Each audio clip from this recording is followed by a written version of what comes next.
Ballers out in Utah, that's right. For the first time ever, the Bees are in the Beehive State.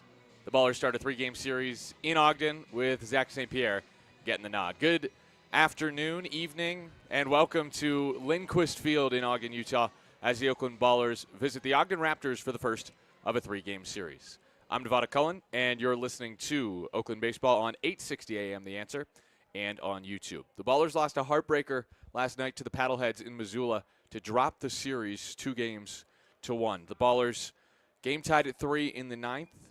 Cam Buford hit into an error, and the throw from the third baseman Colin Gordon for Missoula was wide of first.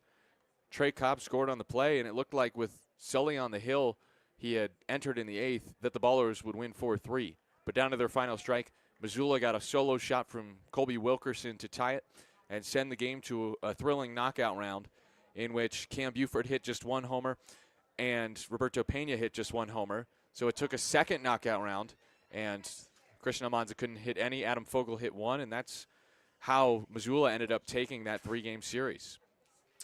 As for the Ogden Raptors, they completed a sweep of Great Falls yesterday. Ogden winning all 3 games. The first one, 21-1 on Tuesday. They got a 7-run first in that one and a Wilkinson grand slam. A 10-1 win on Wednesday, and then a 9-6 win yesterday.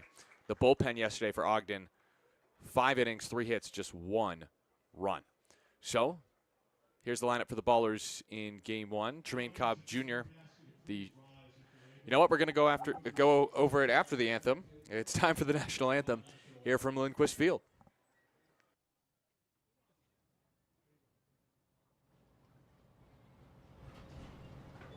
I'm sorry.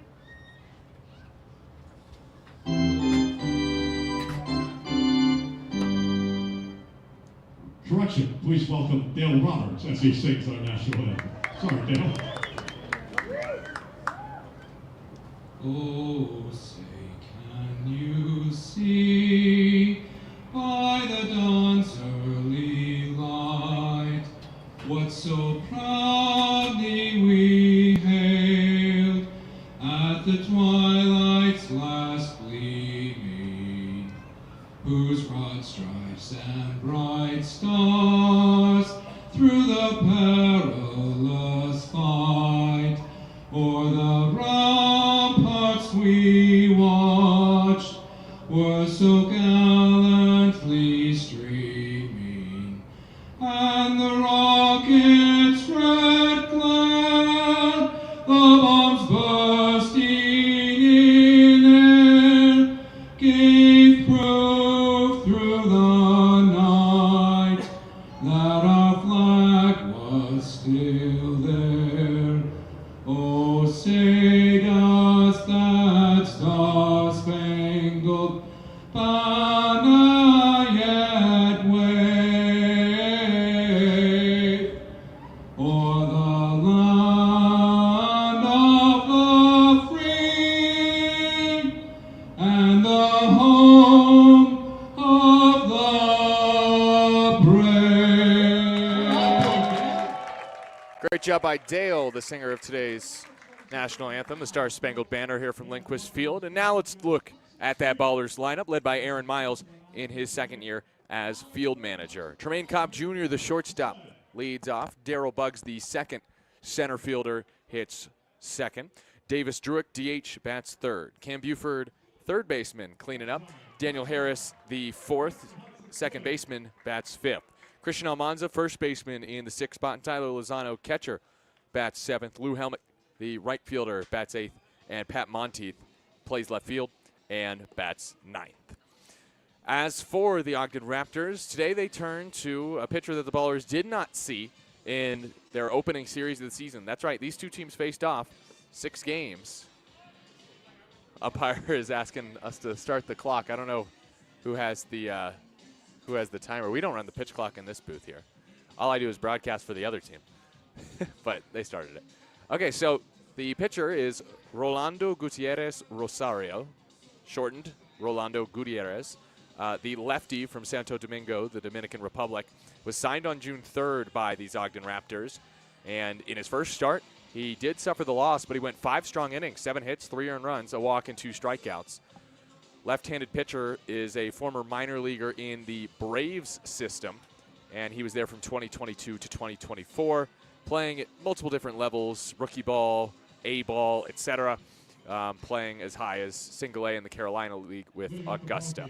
The defense for Ogden, left to right in the outfield, Jordan, Oyama, and Stancato. Infield from first to third, Blum, Fontenot, Good, and Lane. Sargent does the catching for the lefty Gutierrez. Hot day here from Ogden, and yet the Ballers are wearing all black. Well, the black uniforms at least, with the gray pants. Black socks for Trey Cobb standing in right side against the left-handed thrower, Gutierrez, who's wearing all red. It's those Junction City uniforms for the Raptors today. And the first pitch is a strike on the outside corner at 6:31 local time. That's 5:31 back in the Bay. Thanks for tuning in on 860 AM The Answer and on YouTube. Next to Cobb is popped up into shallow right center field. Oyama, Stancato, and Fontenot converging. Stancato, the right fielder, makes the put away. And there's 1 out. Umpires today. Home plate is Travis Schatzman. Zach Dart at first. Ryan Hansen at third base. And Darryl Buggs stands in from the right side after Gutierrez gets a first pitch out. Ballers come in 5th in the league. Ogden tied for 6th. First to Buggs on the outside corner for a strike at 88 miles an hour. 0-1 on Buggsy. Just 1 hit in the series against Missoula. He was 1 for 9. 0 for 2 yesterday. And he lines one up the middle, base hit. Tosses the bat aside with a 1-out line drive single, 98 off the bat. Hot shot right up the gut past the originator, Gutierrez. And the Ballers have a 1-out base runner in the top of the first inning. 1 out, and Davis Druick is next. Druick, an RBI double in the first inning yesterday, hoping to score Buggs here. He scored Cobb yesterday in the first inning after Cobb advanced to second on a wild pitch. Lefty-lefty battle. First to Druick is a hack and a miss. Maybe a foul tip. Either way, 0-1. It was a half swing from Druick. He got a really good slider there from Gutierrez. So 0-1 on the lefty, Druick. Buggs gets his lead off of first. He'll have to be careful against the lefty. Pitch from Gutierrez, outside corner for a strike. So early what we're seeing from Gutierrez is strikes painted on the corners. And so the Ballers can be a little bit more aggressive offensively. Druick swings and rips the ball down the right field line. Foul. Got the slider again, it seemed, from Gutierrez. Bottom of the zone. That caught too much zone on 0-2. And Gutierrez, the one thing is we'll see if he can miss effectively and get the Ballers to chase. Next 0-2 pitch from Gutierrez. On the outside corner, strike 3 call. That one, a pitcher's strike. Maybe just clipped the outside corner, and Gutierrez picks up his first strikeout of the day. 2 down for Cam Buford. Righty batter against a lefty in Gutierrez. Buggs at first with 2 down. No score, top of the first. Here from Lindquist Field in Ogden, Utah. Hot day, 91 degrees at game time. First to Cam, swung on and miss. Got it. Looked like the change up there. Down just maybe a hair below the zone or in the zone. 0-1. Next, ripped foul past Aaron Miles in the third base coach's box. 103 off the bat. He crushed the breaking ball there, but is behind 0-2. Buggs leads off at first. Gutierrez shakes off a sign. Then comes set at the belt. Looks towards Buggs at first. He kicks and fires, and Buford strikes out. Good pitch there.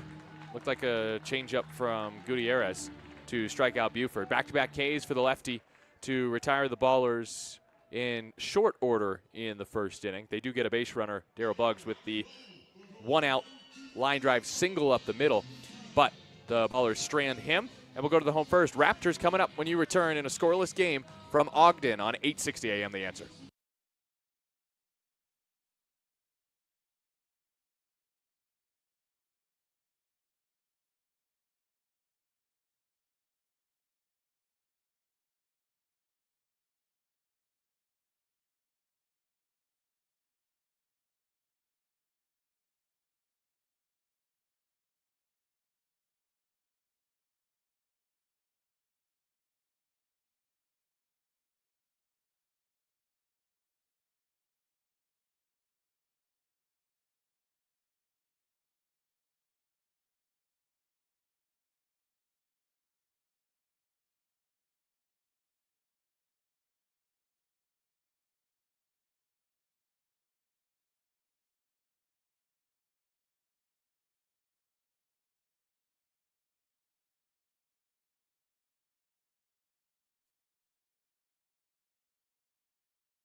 No score, home first from Ogden. Evan Parker in his second year as field manager for the Ogden Raptors, who are 11-10 this season. Here's how they line up.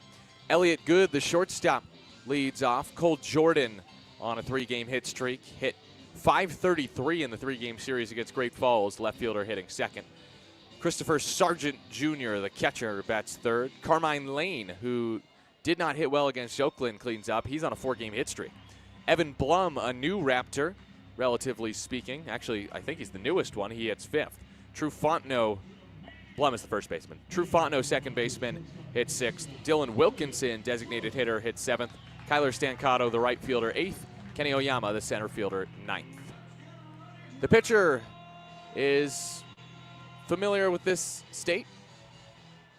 It's Zach St. Pierre, who will pitch for Oakland today. And his first pitch is outside for a ball. 1-0. No score here in the bottom of the first inning. St. Pierre, the righty, pitched Saturday against Glacier. Been nearly a week between appearances, and he hits good on the arm guard. So leadoff base runner for Ogden. St. Pierre in a 6-4 loss against Glacier on Saturday went a season-high 6 1/3. 10 hits, 5 earned runs, a walk, and 3 strikeouts. 27-year-old righty from Allen, Texas, making his 5th start of the season. He's got an 0-2 record, 19 1/3 innings, 28 hits, 12 earned runs, 5 walks, 13 strikeouts, and a 5.59 ERA for the second-year baller. Cole Jordan is next. Go over the defense momentarily for the Ballers today. Good gets his lead at first base. Righty batter, righty pitcher. First toss high and away from Zach. 1-0. Defense for the Ballers, left to right in the outfield, Monteith, Buggs, and Helmick. Infield, third to first is Buford, Cobb, Harris, and Almanza. Lozano does the catching for Zach St. Pierre. Next pitch drops in for a strike. 1-1. ZSP with a 5-pitch mix, 4-seam, sinker, changeup, slider, curveball. 1-1 count. St. Pierre looks at first. He hit good. Pitch to Jordan. That's outside. That was the slider from St. Pierre, but it stayed high and stayed away. 2-1 on Cole Jordan, who did not hit well in Oakland, but hit very well here this week against Great Falls. 8 for 15 with 4 doubles. 2-1 pitch is sprayed foul off to the right, 2-2. No score, bottom of the first inning. Ballers and Raptors, who faced off in the first series of the year, splitting that series. Ogden, in their most recent game against Oakland, won 8-2 with a Miguel Hernandez gem. He went 5 1/3 of 1-run ball. That was a weird game. 2-2, poked foul, right side out of play. It was weird because, get this, in that game, there was 1 extra base hit. Ogden won 8-2 with just all singles. It was the weirdest game. The lone double of the game was Marcus Titiali'i, who has since been waived from the Ballers. And that was it. No homers in that game. 2-2 from St. Pierre. Just below the zone. Fastball. 3-2.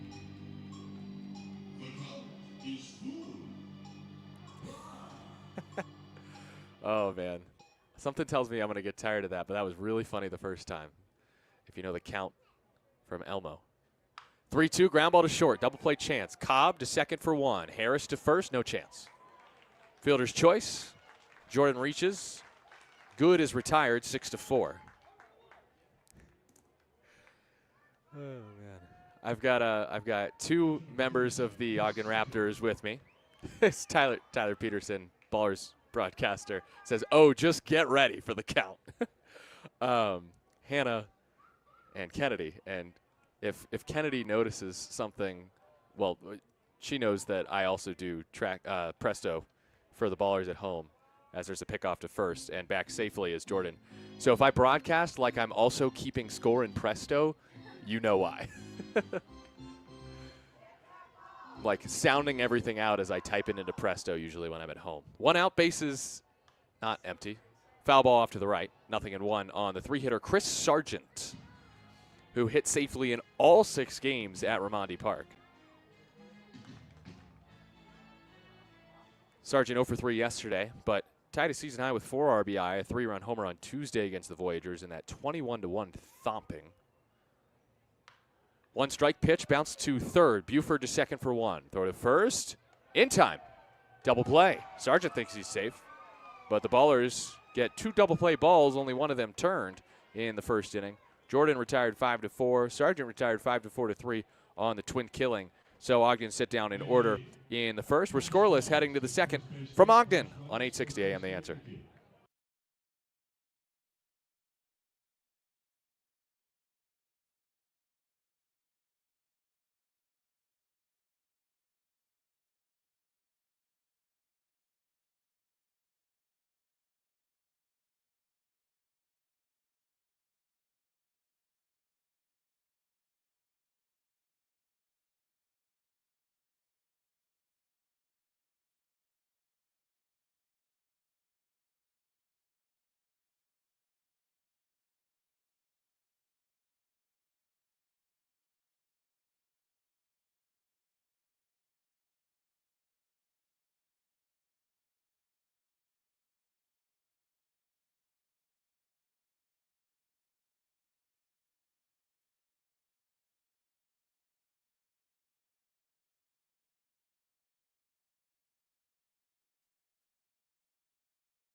Heffernan Insurance Brokers has been helping people make smart decisions since day one, offering business insurance, personal home and auto, employee benefits, and retirement and wealth management. Make a smart decision for your business or family today. Visit Heffernan Insurance Brokers online at HEFFINS.com. That's HEFFINS.com. Both teams held scoreless in the first. Here we are in the second. Ballers will send up 5, 6, and 7 against Rolando Gutierrez, who struck out the last 2 he faced in the first. I'm Nevada Cohen. Chris Dorr is back in our 860 AM The Answer studios. We're in Ogden, Utah. Where in the world is Ogden? We'll talk more about that later in the series. I want to do a little bit of a deeper dive before we hit that on the wide world of baseball. But Ogden essentially is north of Salt Lake City, and it's a pretty cool town. We're actually right next to the hotel that we're staying at. First to Danny is low for ball 1. But Lindquist Field in Ogden, Utah is surrounded by mountains. Also, Ogden Temple in just beyond center field. Swing and a foul tip. 1-1 on Harris, and that is a church of Latter-day Saints. So it's a very prestigious temple out there. Pitch low, 2-1 on Danny Harris. So that's pretty notable. Also, there's a brewery in right field, and you can sit at the brewery and eat and drink and watch the game. Pitch high and away to Danny Harris, 3-1. The mountains are very rocky, unlike the hilly, I guess they were more hills than mountains that we saw in Missoula. 3-1.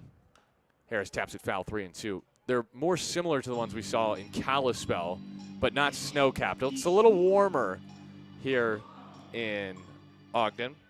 90 degrees today. I was talking to Dylan Matsuoka, who pitched for the Raptors last year. He said it's not usually this hot here, but it is the summertime, and we're a bit further south than we were when we were all the way up in Kalispell, Montana. 3-city road trip for the Ballers. The 3-2 to Harris is bounced on a big hop to first. Blum fields and can tap the bag himself for a 3 unassisted putout.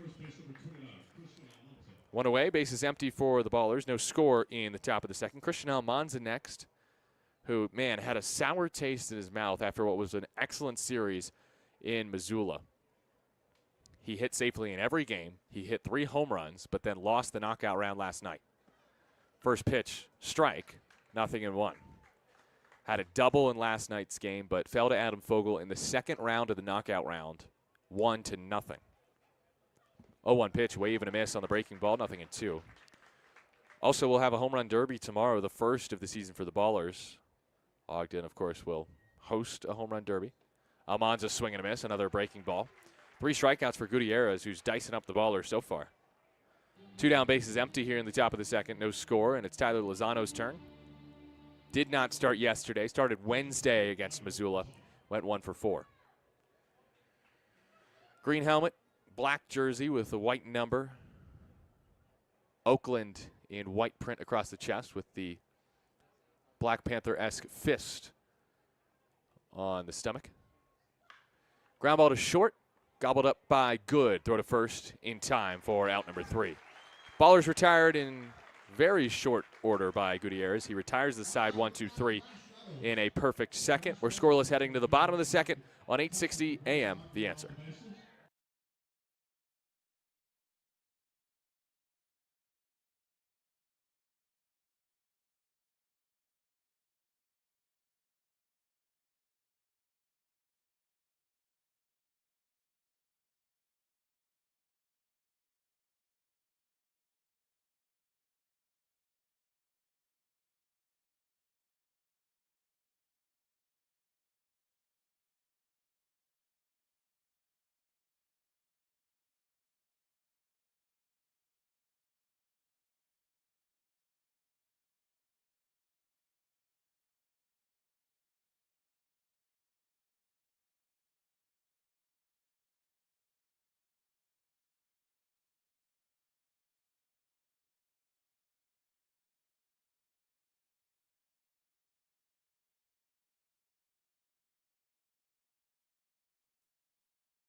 No score, bottom of the second inning here on 860 AM The Answer. Raptors coming up against Zach St. Pierre after a 1-2-3 first. Today is June 13th, 2025. So let's go back in time. It's time for this day in Oakland baseball history as we rewind to a year ago today. Oakland 5, Rocky Mountain 3. A big 7th inning comeback.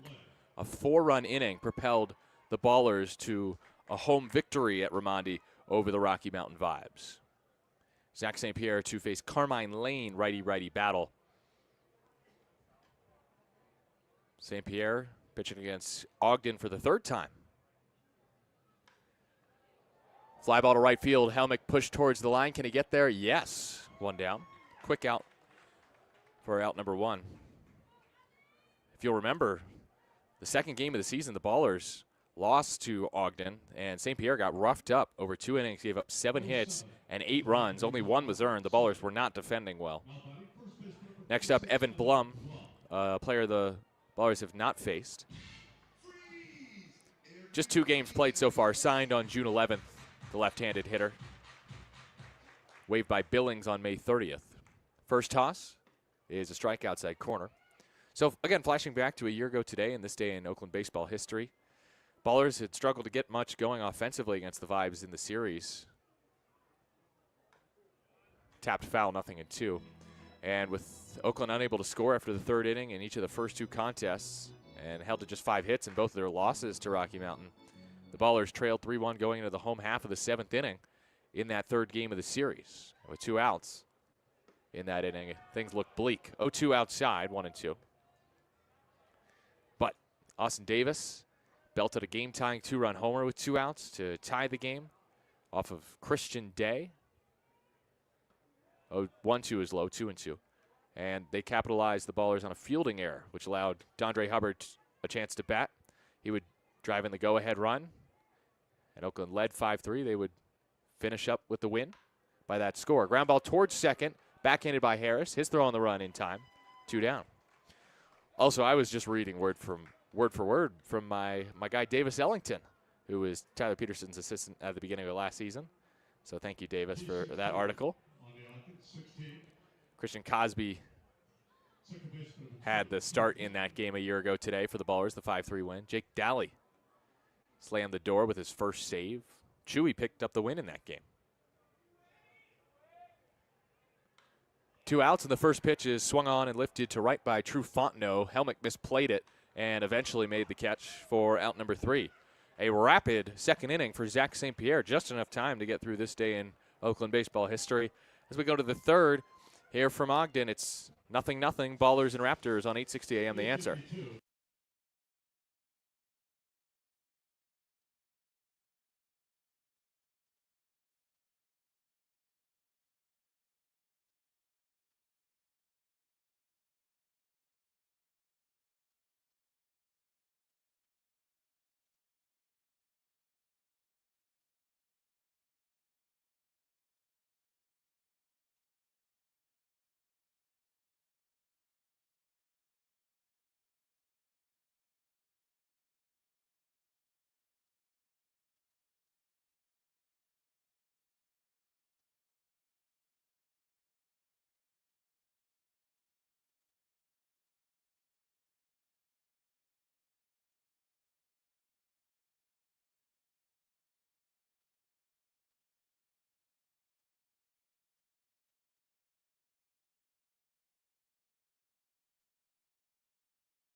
No score in the third.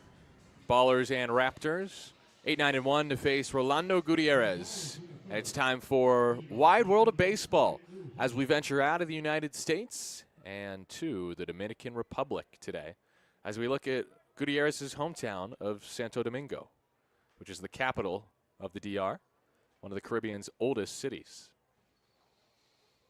First pitch to Lou Helmick is bounced to second. Fontenot drops the baseball. Oh, no. We saw something like that from Glacier's Gabe Howell a couple series ago where he's a former Savannah Banana, and he just was, I don't know, maybe trying to make trick plays left and right. Either way, he just dropped a baseball like that. Fontenot, to my knowledge, not a former Savannah Banana. He is a former FAMU Rattler. Shout out Tallahassee, where I live now. First pitch high and away to Monteith. So the Ballers catch a break as Fontenot, the second baseman, just dropped an easy putout. And it's only the second base runner of the game for Oakland. Runner on first, nobody out. Monteith at the plate facing the lefty Gutierrez. Monteith takes away 2-0. So again, it's time for the wide world of baseball. Gutierrez from Santo Domingo. Population just over 1 million as of 2022.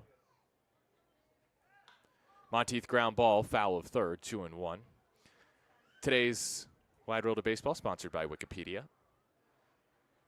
Santo Domingo, the largest city of the Dominican Republic, as well as its capital, founded all the way back in 1496 by the Spanish Empire, the oldest continuously inhabited European settlement in the Americas. Monteith sprays one foul right side out of play, 2-2. Prior to the arrival of Christopher Columbus in 1492, the native Taino people populated the island, which they called Quisqueya, mother of all lands, and Haiti. Monteith bounces it foul past Aaron Miles, still 2-2. The Dominican Republic really known for a great baseball culture. So many amazing baseball players have come from the Dominican. I'm going to pull up a list because there's just so many to choose from. Monteith fouls another one back, giving me plenty of time. So the first one that comes to mind for me is Big Papi, David Ortiz of the Boston Red Sox, but also Manny Ramirez, Adrian Beltre, Texas Rangers Hall of Famer, Albert Pujols, Sammy Sosa, Pedro Martinez, Robinson Cano, Luis Castillo. Ground ball towards short. It's fielded by the third baseman Lane. His throw to second is good for the force out there. Safe at first is Monteith on the fielder's choice. 5-4 put out for out number one. Monteith safe at first. No score, top of the third. And back to the top of the lineup for Tremaine Cobb. Of course, I would be remiss not to mention one of the greatest Dominicans of all time, Juan Marichal, the former San Francisco Giant. Legend of the game. Tremaine Cobb takes outside ball one. Gutierrez also is close with Miguel Hernandez, who is from Caracas, Venezuela. They both are from the Braves organization. Cobb takes a strike. That looked low and outside, but right on the corner. Great pitch from Gutierrez. 1-1. First time up, Cobb flew out to right field. Cobb takes in the dirt, 2-1. So that was Wide World of Baseball. Short one today. Full transparency. There was not a lot of time to get ready for this game today for the Ballers. They drove from Missoula last night, got in at 6 a.m. this morning. 2-1. Cobb hits it foul into the screen, 2-2. And so basically what we did when we got off the bus was we got into the hotel. We said hi to the Great Falls Voyagers who had just finished up their series here in Ogden. Then we got some breakfast. Cobb lines it into left field, base hit. Monteith gets to second, takes the turn, stays there. And that's just the second hit of the game for the Oakland Ballers. Darryl Buggs, the second, bats next. 2 on, 1 out for Oakland. No score, top of the third. But yeah, rolled in this morning at 6 a.m. after last night's game. So we tried to sleep on the bus. I don't think anyone really did. Reed Butts and I got the same color pillow. It was a dark green pillow we picked up from a gas station. We did not share a pillow. It's just the same color pillow. Same brand as well. Buggs swings and misses, 0-1. and got to our hotel this morning. We ate breakfast, and then I would imagine everyone went back to sleep. I slept until noon today, Mountain Time. It was much needed. 0-1. Bugs, ground ball to second, chance for 2. Throw to second for 1, throw to first. Bugs cannot beat it out. And Fontenot makes up for his error by turning a 4-6-3 double play. Ballers get their second hit of the game, but leave a base runner here in the third and can't capitalize on the Fontenot error. We go to the bottom of the third. Ballers and Raptors knotted up 0-0 here from Ogden on 860 AM The Answer.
District Council 16 Painters and Allied Trades represent the best in the business. Painters, drywall finishers, glazers, and floor covers, proudly serving Northern California and Nevada. They stand for tier training, great wages, strong benefits, and dignity on the job. Join the International Union of Painters and Allied Trades today. District Council 16, building the future, one skilled trade at a time. 7-8-9 coming up for Ogden against Zach St. Pierre. First pitch drops in, outside, called a ball. 1-0. That was just off the plate. Much better St. Pierre than the first time he faced Ogden at home. He only lasted 2 innings. Fly ball off to the left, 1-1. St. Pierre getting to pitch in the presence of his wife today, Kiana, in attendance. Met his wife at Bossier Parish Community College. Both were pitchers, but she played hard to get. 1-1. High and away, 2-1. Kiana says, Zach noticed me before I noticed Zach. All I heard was that he threw 95. I don't know who lied. Just kidding. I'm sure he did at the time. Could have been an exaggeration. 2-1 is a strike at 87, 2-2. Kiana said we talked for a year before we started dating. Zach was interested first. Zach says I was ready to date from day one. She was high and tight, 3-2. St. Pierre, Zach, that is, drove across the country to see her. They weren't even dating at the time. Went to go see her during COVID. She still wasn't interested. 3-2 bounced foul. Zach said, that's all right. Year 2 at Bossier Parish is when they finally started dating.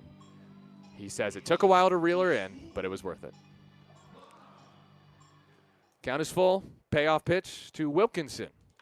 Grounded to short. Cobb gobbles it up. Throws to first in time. 1 down. Kiana, last I saw her, she was sitting with the Ballers fans, but the Ballers fans have moved, and so has Kiana. Hilarious thing that happened before the game is when the public address announcer announced St. Pierre as the pitcher, Kiana cheered extremely loudly, and the public address announcer threatened to kick her out jokingly. First to Stancato, swung on a miss. Good breaking ball there from St. Pierre. Slider. 0-1. Stancato pitched against Oakland in that opening series and hit as well. Takes high, 1-1.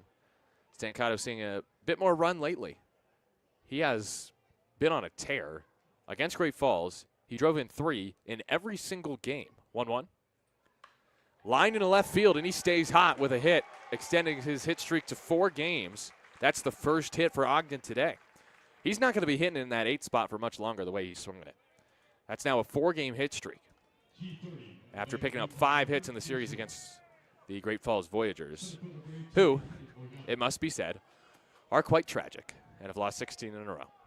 Kenny Oyama bats, left-handed hitter against the righty St. Pierre. 1 out, bottom of the 3rd inning, no score. Stancato at first after his line drive single the other way. Oyama has driven in runs in 3 straight games and swings and misses early on the changeup. 0-1 on Oyama, 26-year-old California native. He's from Trabuco Canyon. Hit just 118 in the series against Oakland, 2 for 17. Did walk 4 times, though. 0-1. Oyama takes tight, 1-1. Runner on first is Stancato. No score in the bottom of the 3rd inning. And a fast-moving game thus far.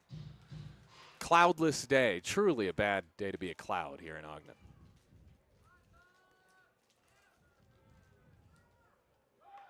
A bunt. St. Pierre fields. Throws off balance to first. What a play. 2 down.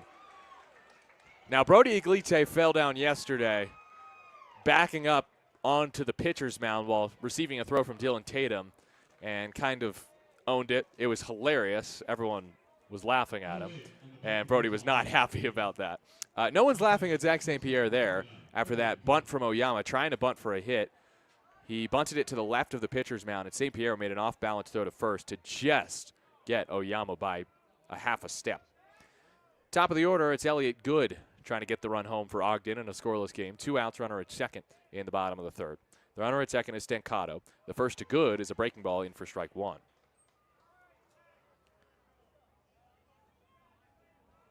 Nothing in 1 on the leadoff man, Good, who didn't have much of a chance to hit his last time up. He was hit by a pitch on the 2nd toss from St. Pierre. Next pitch flown foul off to the right. 0-2.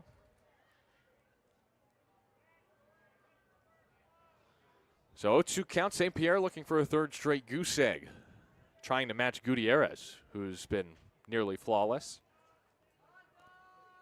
Good 0 for 2 yesterday, but walked 3 times. Struck out once. 0-2 pitch. Line drive into center field. This should score Stancato. Quickly to it, Bugs. Boots the ball. And the run scores. Call it an RBI single for Elliott Good for now. Ogden strikes first. It is 1-0 Raptors in the bottom of the 3rd inning. It is ruled an RBI single by Kennedy to my right. I'd have to agree with that call. I don't think even if Bugs fields it cleanly that he throws out Stancato there.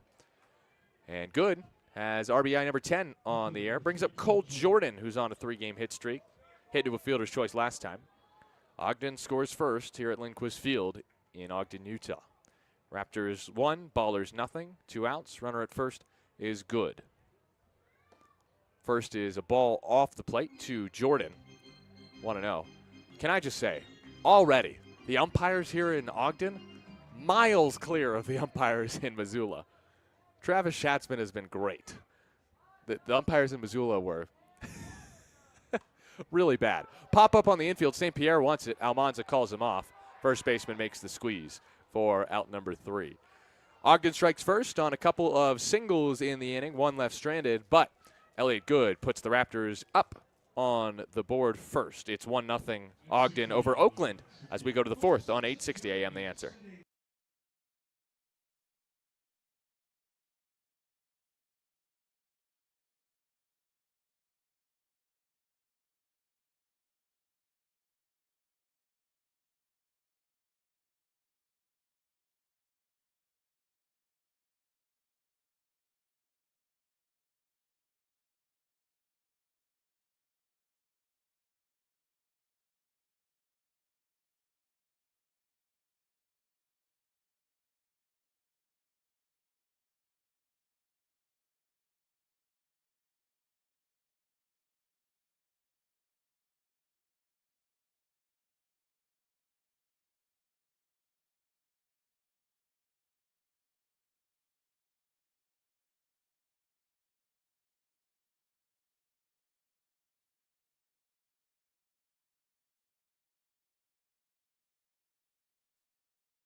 Start of the fourth inning here from Ogden. Raptors lead 1-0. Y'all can chat a little bit. I've got Hannah and Kennedy right next to me, but the crowd mic doesn't really capture y'all's audio, and my mic is pretty centered. So, plus I like y'all's company, so it's okay.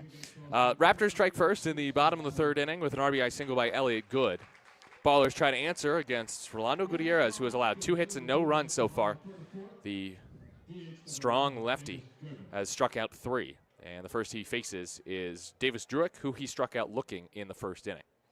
First pitch to Davis is a strike, outside corner, 86. Also caught the bottom of the zone, 0-1. Gutierrez, again from Santo Domingo. Bounces one in, 1-1. As far as I can tell, signed with the Braves in 2022.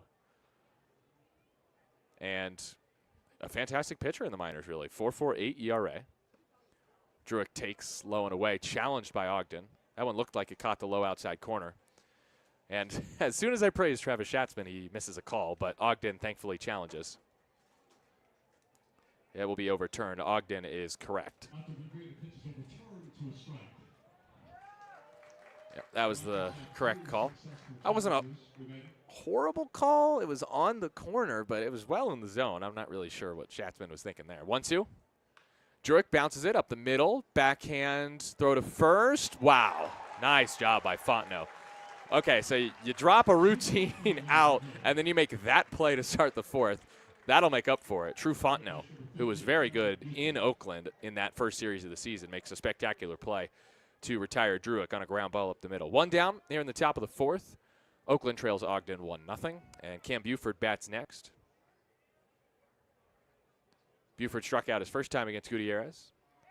First pitch outside, ball 1. Buford last night reached twice on errors, including a go-ahead hit in the ninth that was, of course, ruled an error.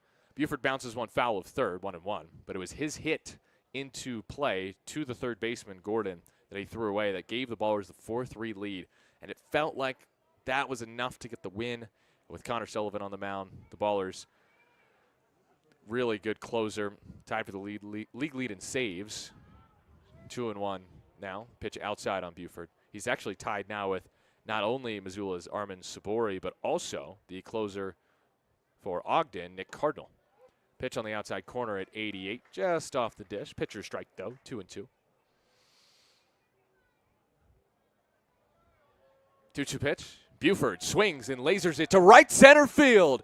It is out of here. He clears the high wall in right center with a 408-foot bomb to tie this game at 1 in the fourth. Cam Buford goes big fly for the third time this year. 105 off the lumber. He swung at a ball. That's not even a bad pitch from Gutierrez. I don't know how he barreled that up. 408 feet later, we're tied here in Ogden. Wow, Gutierrez was pitching a gem up to that point and still might throw a gem today when it's all said and done. First pitch to Harris, low and away. That ball tattooed by Cam Buford, 105 off the bat. Harris is swinging a miss, 1-1. And Buford, that's got to feel good for him because you know he was disappointed last night. He hit just 1 home run in the knockout round. And then the Ballers lost it in the second round of the knockout round. His was enough to tie the first knockout round. Harris takes away 2-1. And that's got to also build confidence to hit it over that wall and right to center. Goodness. Usually you see left and right field have taller walls as Harris grounds one to second. This is easy for Fontenot. He makes the play, 2 down. But the wall actually does come in right center field, so that's the meaning for that high wall out in right center. It's taller than left and right field walls. 335 to left. Wow, that almost went out of the press box. Here's Christian Almanza. He skies one to left field. This is not deep enough to get it out. Jordan is there, drifting towards the line in left. Makes the put away for out number 3. Cam Buford with a solo blast. We're tied heading to the bottom of the 4th after his 408-foot bomb. It's 1-1, Oakland and Ogden. Raptors coming back up to bat in the bottom of the 4th. When you return on 8:60 a.m., The Answer.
A Buford bash.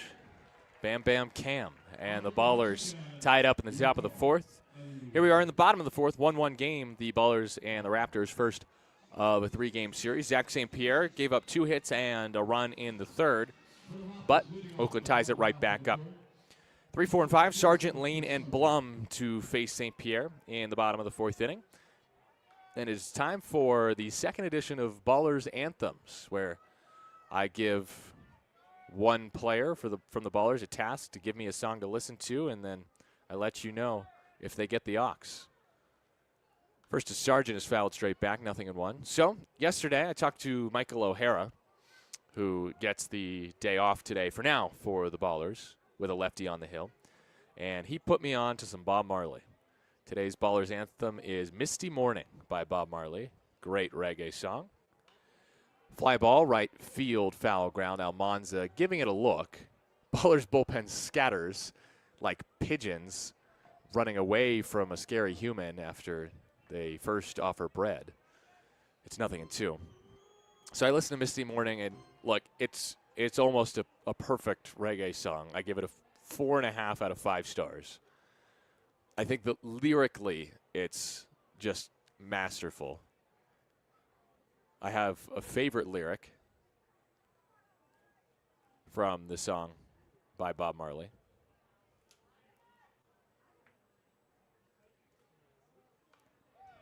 Back to the screen goes Sargent, still 0-2. Nobody out.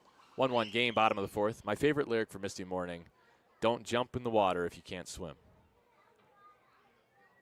It's just a lyrical masterpiece. The rhythm is very smooth, relaxing. 0-2 outside corner, strike 3 call, immediately challenged by Chris Sargent. Tough luck. Caught the low outside corner. Zach St. Pierre with his first strikeout. And there is one away in the 4th. Both teams challenge. Oh, no, sorry. Ogden now is 1 for 2 on challenges. They have 2 challenges remaining. They can use that up to 4 times. Carmine Lane is next.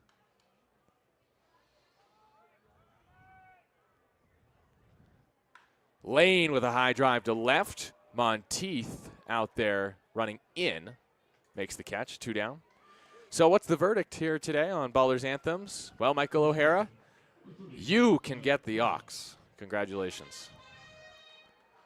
Ballers are 2 for 2. First was James Collier yesterday with Feels So Right by Larry June and Dej Loaf. Today, Michael O'Hara with Misty Morning by Bob Marley. Good songs. I enjoyed listening to both of them.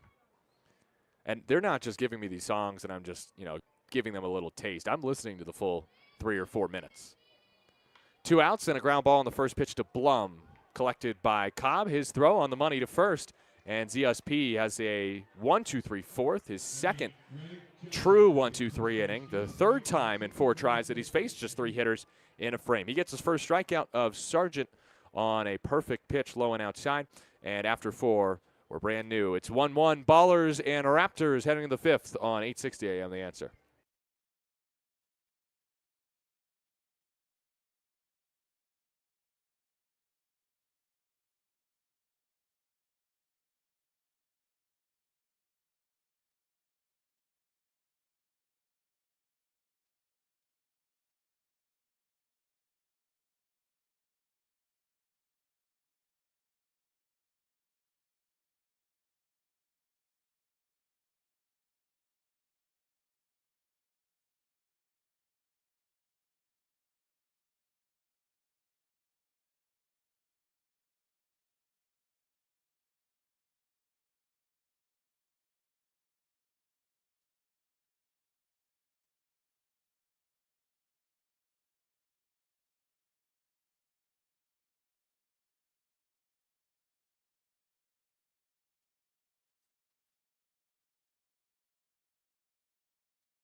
Top of the fifth inning here from Ogden. 1-1 game between the Ballers and the Raptors. We've got a good one on our hands. A bit of a pitcher's duel between Rolando Gutierrez and Zach St. Pierre. And the Ogden fans are introduced to the Tyler Lozano chant here to start the fifth. First pitch to Tilo is low and tossed aside by Sargent, 1-0. It was born last year in the playoffs, where the Oakland 68s, the Ballers fan group, strike on the outside to Lozano. That was a little off the plate, called a strike, 1-1. But they came up with the cheer for Tyler, and then immediately upon hearing that cheer, he went yard. 1-1. Lozano, line drive into right field. That's a base hit. Tilo, who pinch hit yesterday and went 0 for 1 to end a 6-game hit streak, or a 7-game hit streak, I should say, really should have an 8-game hit streak, but sadly, that's not how baseball works. You get one pitch hit at bat, you go 0 for 1, your hit streak ends. That's just baseball. But more importantly, the Ballers get their 4th hit of the game. They have not had multiple hits in an inning yet against Gutierrez. Check at first. Lozano's back safely. 1-1 game in the top of the 5th, nobody out. Lozano with the line drive single into right. Next is slowly hit to second, charging Fontenot. Throw to first. Offline. Helmick reaches to third, goes Lozano. He slides in safely. No throw there. Helmick is safe. And I think that's an error. Hit. Okay. I would understand an error there. The tough thing for Fontenot is it was just hit so weakly that it would have been a spectacular play, honestly, if he had gotten Helmick. So it's an infield hit for Helmick. I'm glad it's not an error. It would have been really sad for Lou to get on twice with 2 errors. And Fontenot really was not deserving of the error there. So men at the corners for the Ballers with none out in the top of the 5th. And the 9-hitter Pat Monteith at the plate. It feels like Pat's in need of a big hit. Just one hit in the series against Missoula. It's been a weird role for him so far this year, with him really only starting against lefties. And a chance here to get a hit off of a lefty and put the Ballers in front. First toss. Monteith swings, dribbles it to third. Will it stay fair? No. Lane let it roll to maybe get it. Yes. Okay, so there is, Tyler Peterson reminded me, there was an error on that play, sadly. I don't know who, but the only reason Lozano gets to third on the play is because of an error. Yeah. So it will be an error on Fontenot. Dang it. Monteith takes high and away, 1-1. You hate to give Fontenot an error there because it's like, man, he's just going all out trying to make a great play for his team, and such is baseball. 1-1 pitch. Pat swings and hits it foul.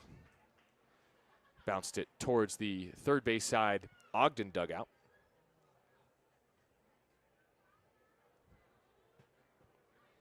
One and two on Pat Monteith, who has driven in just 4 so far in his pro career. The rookie from Charleston. Next, outside corner, strike 3 called. He stared at a pitch at the bottom of the zone. Good fastball from Gutierrez for his 4th strikeout. That's a huge first out for Gutierrez in this 5th inning. With men at the corners, now a double play ball gets the Raptors out of this inning without conceding the lead to Oakland. But Tremaine Cobb hits next. The leadoff man. First pitch taken for his strike. Good fastball there, bottom of the zone. Really just a hair below the zone. But again, Gutierrez has earned, like the way he's pitching, he's just earned those close calls. 0-1. Cobb swings and hits it off to the right side, foul, out of play. And Gutierrez is just a pitch away from a huge second out. I see some seagulls just landed in left center field. I guess they came from the Great Salt Lake. We're pretty close. There's another one flying, circling the action. Flying towards us. Oh! Cobb takes away 1-2. I was just messing around. It's not flying right at me. I overreacted there. 1-1 game in the top of the 5th. 1 out men at the corners for the Ballers. Back-to-back singles to start the frame. 1-2 from Gutierrez to Cobb. Is tapped off the plate foul. Good protect swing on the outside fastball there. Just a shade off the plate. Would have been a ball. But with 2 strikes, you got to protect and fight that off. Cobb with his single in the third extended his hit streak to 9 games. He drove in 5 in the series against Missoula. Lozano at third, Helmick at first. 1-2 pitch is low, but he went around. Cobb offered at the pitch in the dirt. Really good breaking ball. Buried by Gutierrez for out number 2. That's his 5th strikeout. Now it's up to Bugsy. Man, this would be a huge victory for Ogden to get out of this without any runs allowed. 1-1 game, top of the 5th, 2 outs. Men at the corners. That's where they were with none out. But then back-to-back strikeouts from Gutierrez might mean no runs in the inning for Oakland. First to Bugs. Taken in the dirt. 1-0. That's a good hold from Darryl Buggs the second, who is 1 for 2 today. Single in the first inning up the middle. Then a double play grounded into his next time up. Each team has turned a double play in this game. 2 outs here, though, with men at the corners. Gutierrez looks towards first twice, then delivers. Buggs swings over the top of a breaking ball. 1-1. Buggs, the Atlanta native, just had 7 at-bats in the first series against Ogden. 1-1. Buggs swings, shoots it foul off to the right. 1-2. 2 for 5 in the third game of the series against the Raptors. His first 2 career hits. The 23-year-old just turned 23 on Monday. Gutierrez looking to strike out the side and get out of the inning without any damage. Pitch in the dirt. Good stop by Sargent. Saves a run from scoring, and he calls time. He got hit in the throat there. Oh, man. Hate to see that. Took his chain off. It might have snapped the chain, honestly. He was wearing a silver chain. He's now holding that chain. I mean, talk about putting your body on the line. He blocked a pitch in the dirt with his throat to save a run. It is 2-2 on Buggs. Men at the corners for the Raptors. Sargent will get as much time as he needs. Sargent, the catcher, 24 years of age, from Bay Minette, Alabama. Wilmer, Alabama, actually. He went to school, though, at Coastal Alabama Community College, Bay Minette, and Southern Miss.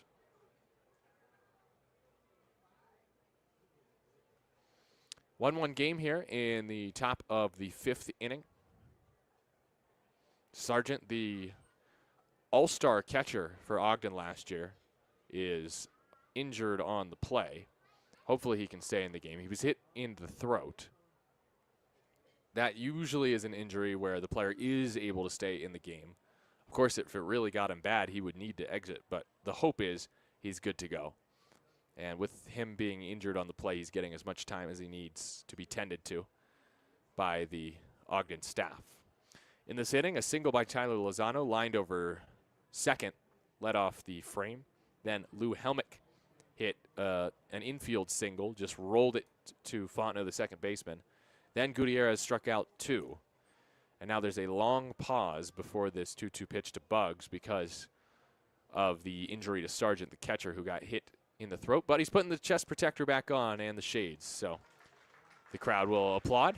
He's good to go. Puts on that catching helmet. Wears it like a backwards cap. With his mask reattached, he's ready for action. And Buggs can step back in after a couple warm-up pitches from Gutierrez. 1-1 game in the top of the 5th here in Ogden. Series opener against the Raptors. The final 3 games of this 12-game road trip for the Ballers.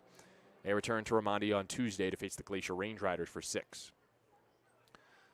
So the last pitch was a 1-2 changeup in the dirt that got the throat of Sargent. Now the 2-2 is tapped foul, and we'll see another 2-2 pitch to Darryl Buggs the second. Gutierrez in his debut went 5 for Ogden against Boise less than a week ago. Trying to complete 5 here with just 1 run allowed. Pitch to Buggs outside, 3-2. If he does work the walk, the bases would be loaded for Davis Druick. But here's the count. The count is full. Payoff pitch. Runner will go from first. Bug swings and misses at a pitch in the dirt. Throw to first is lobbed there for out number 3. Gutierrez clutches up and strikes out the side in the 5th inning. He has 6 strikeouts on the day, and after back-to-back singles, the Ballers strand the men at the corners. Let's go to the bottom of the 5th inning. 1-1, Oakland in Ogden on 860 AM The Answer.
Bottom of the 5th, 1-1, Oakland and Ogden. A disappointing top of the 5th inning for the Ballers as they stranded men at the corners. They got those guys on with no one out and could not score as Gutierrez, who looks phenomenal today, struck out the side after those first 2 infield hits. So here in the bottom of the 5th, Zach St. Pierre will face 6, 7, and 8. True Fontenot, Dylan Wilkinson, and Kyler Stancato for the Ogden Raptors.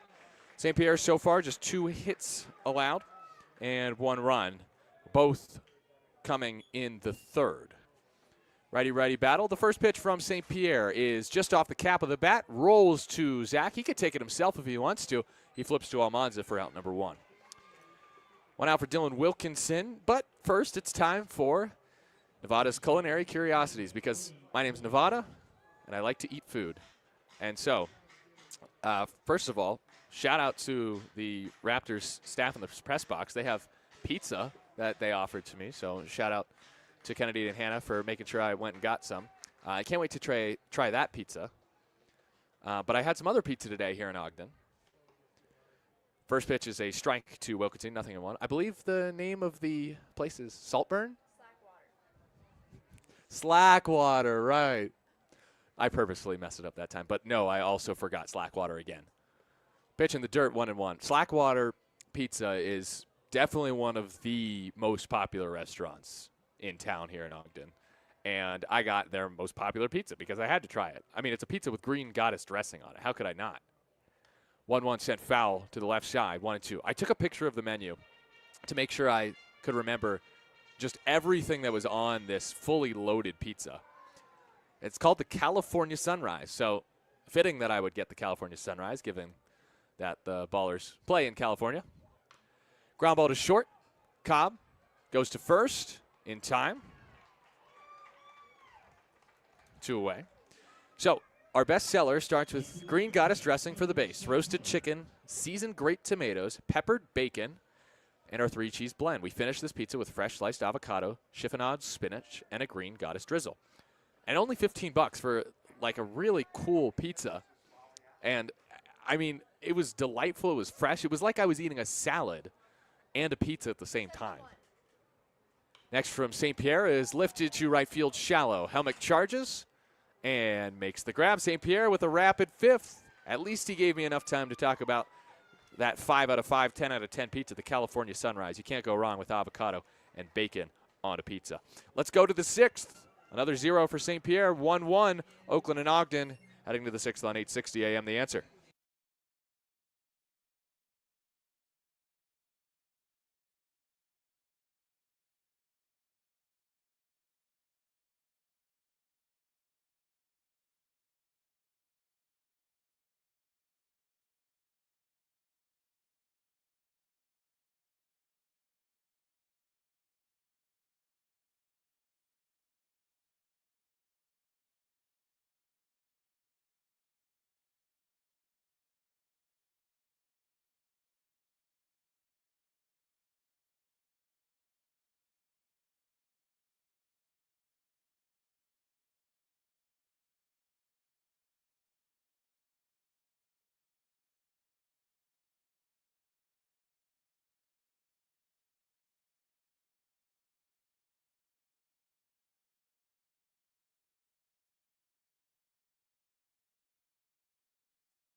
1-1.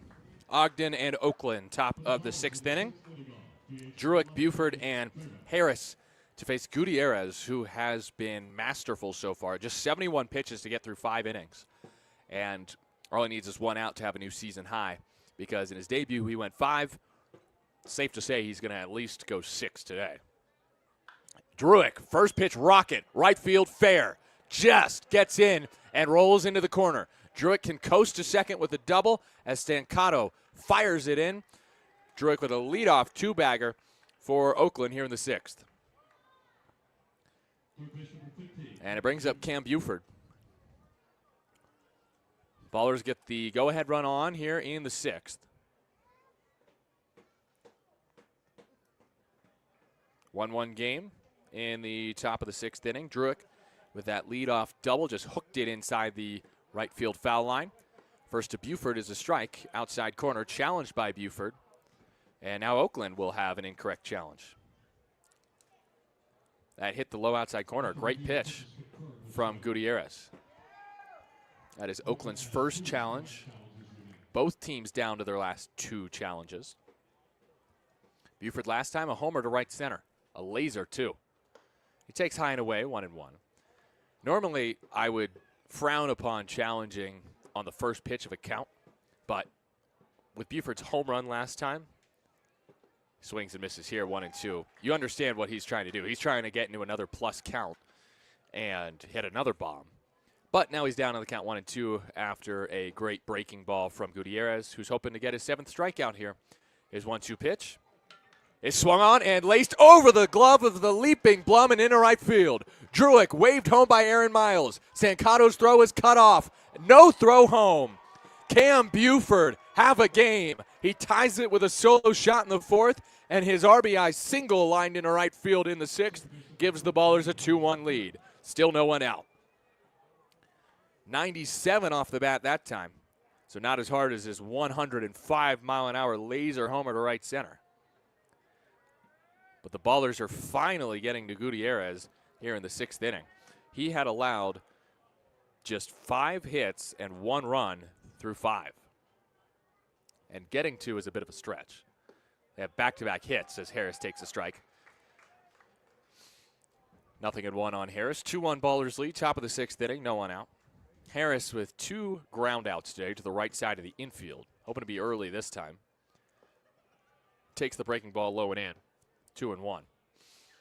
Harris on a 3-game hit streak, hitting safely in every game in Missoula. Clutch hit yesterday. Broken bat single in the 5th, the go-ahead hit. Ballers led 3-2 after that knock. Pitch in the dirt, skips in front of Sargent. You rarely see that as Buford hustles down to second on the wild pitch. Normally when you see a wild pitch, it gets by the catcher or kicks to the side, usually never in front, but I think that's a sign of just how good Sargent is defensively as a catcher. When you are blocking the ball in front of you and the problem is it just gets a little too far away, that's a good sign. 2-1 on Harris, the righty. Takes high and away for a strike at 86. 2-2. Harris with 12 RBI on the year. Hoping to bring home Buford after his RBI knock. 2-1 Ballers in the 6th. 2-2 pitch from Gutierrez. Harris takes outside. 3 balls and 2 strikes. And here we go. Cue the count. Come on, do it. No? The count is full. Ha, ha, ha. Fine, I'll do it myself. Payoff pitch. Harris pokes it into center field for a base hit. Getting the wave is Buford. The throw from Oyama is cut off. Back-to-back ribby singles for the Ballers. Danny Harris comes through again. It's 3-1 Oakland in the 6th. 3 straight hits to start the frame for the Ballers. He extends his hit streak to 4. That one only 91 off the bat. That pitch was a ball. Not a bad pitch by Gutierrez, low and outside. Harris had to chase with 2 strikes and just does poke it into center field to score Buford from second. That wild pitch looms large now for Ogden. Almanza first pitch swing, lofts it to left field. Jordan can drift in to catch it and makes the put away. Finally an out here in the 6th. Brings Brings up Tilo. Tyler Lozano 1 for 2 in this game. Singled over second last time up.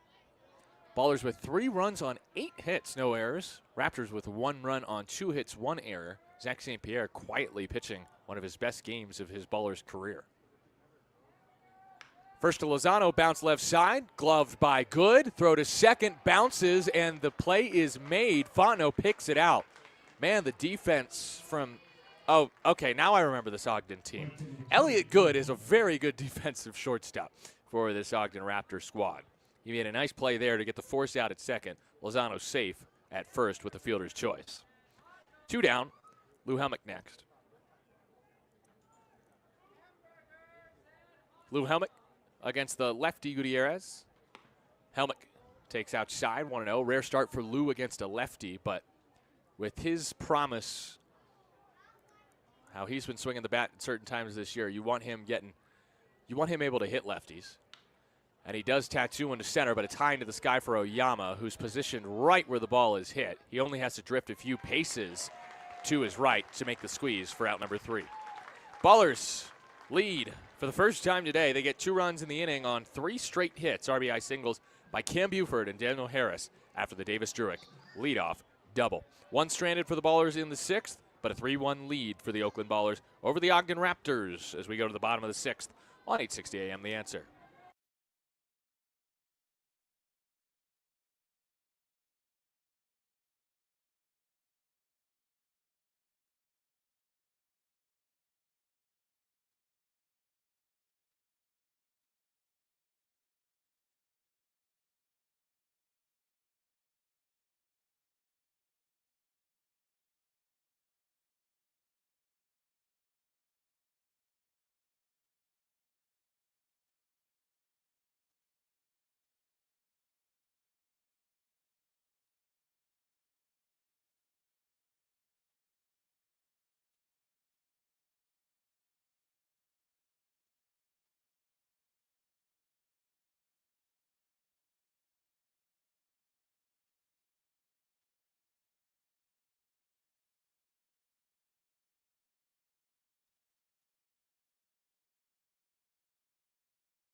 Three-one Ballers lead.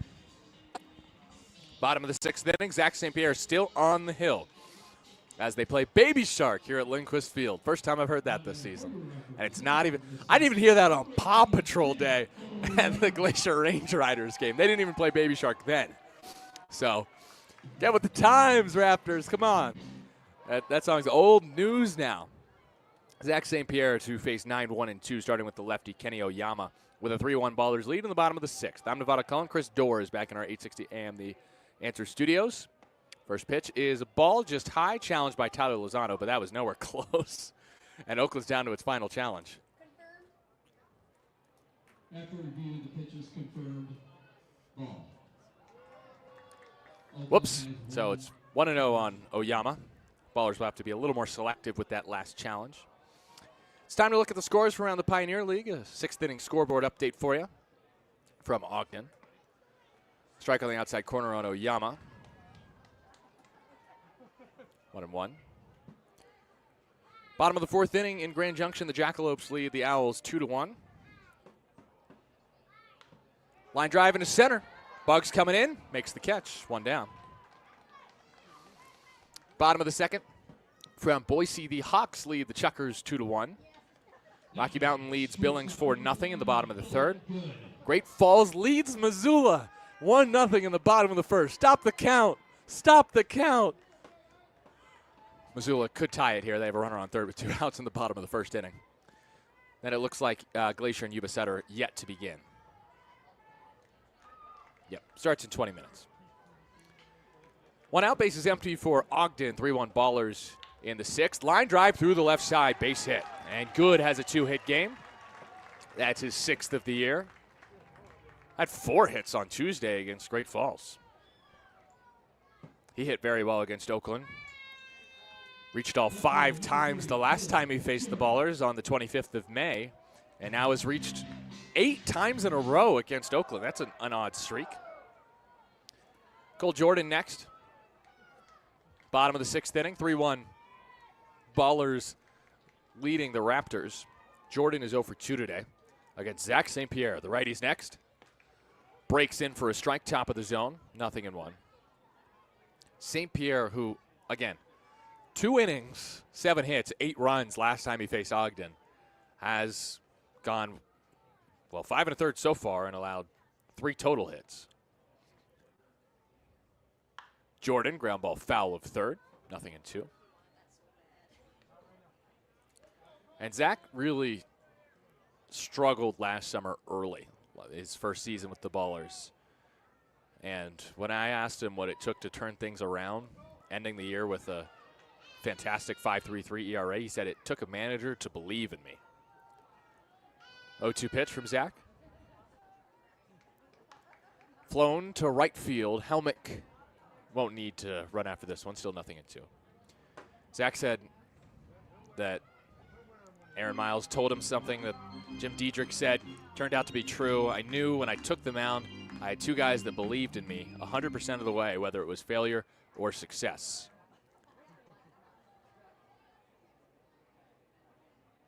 Still 0-2 pitch. Little tall, 1-2. And really, that's the key. The coaching staff now for the Ballers believes in Zach, win or lose.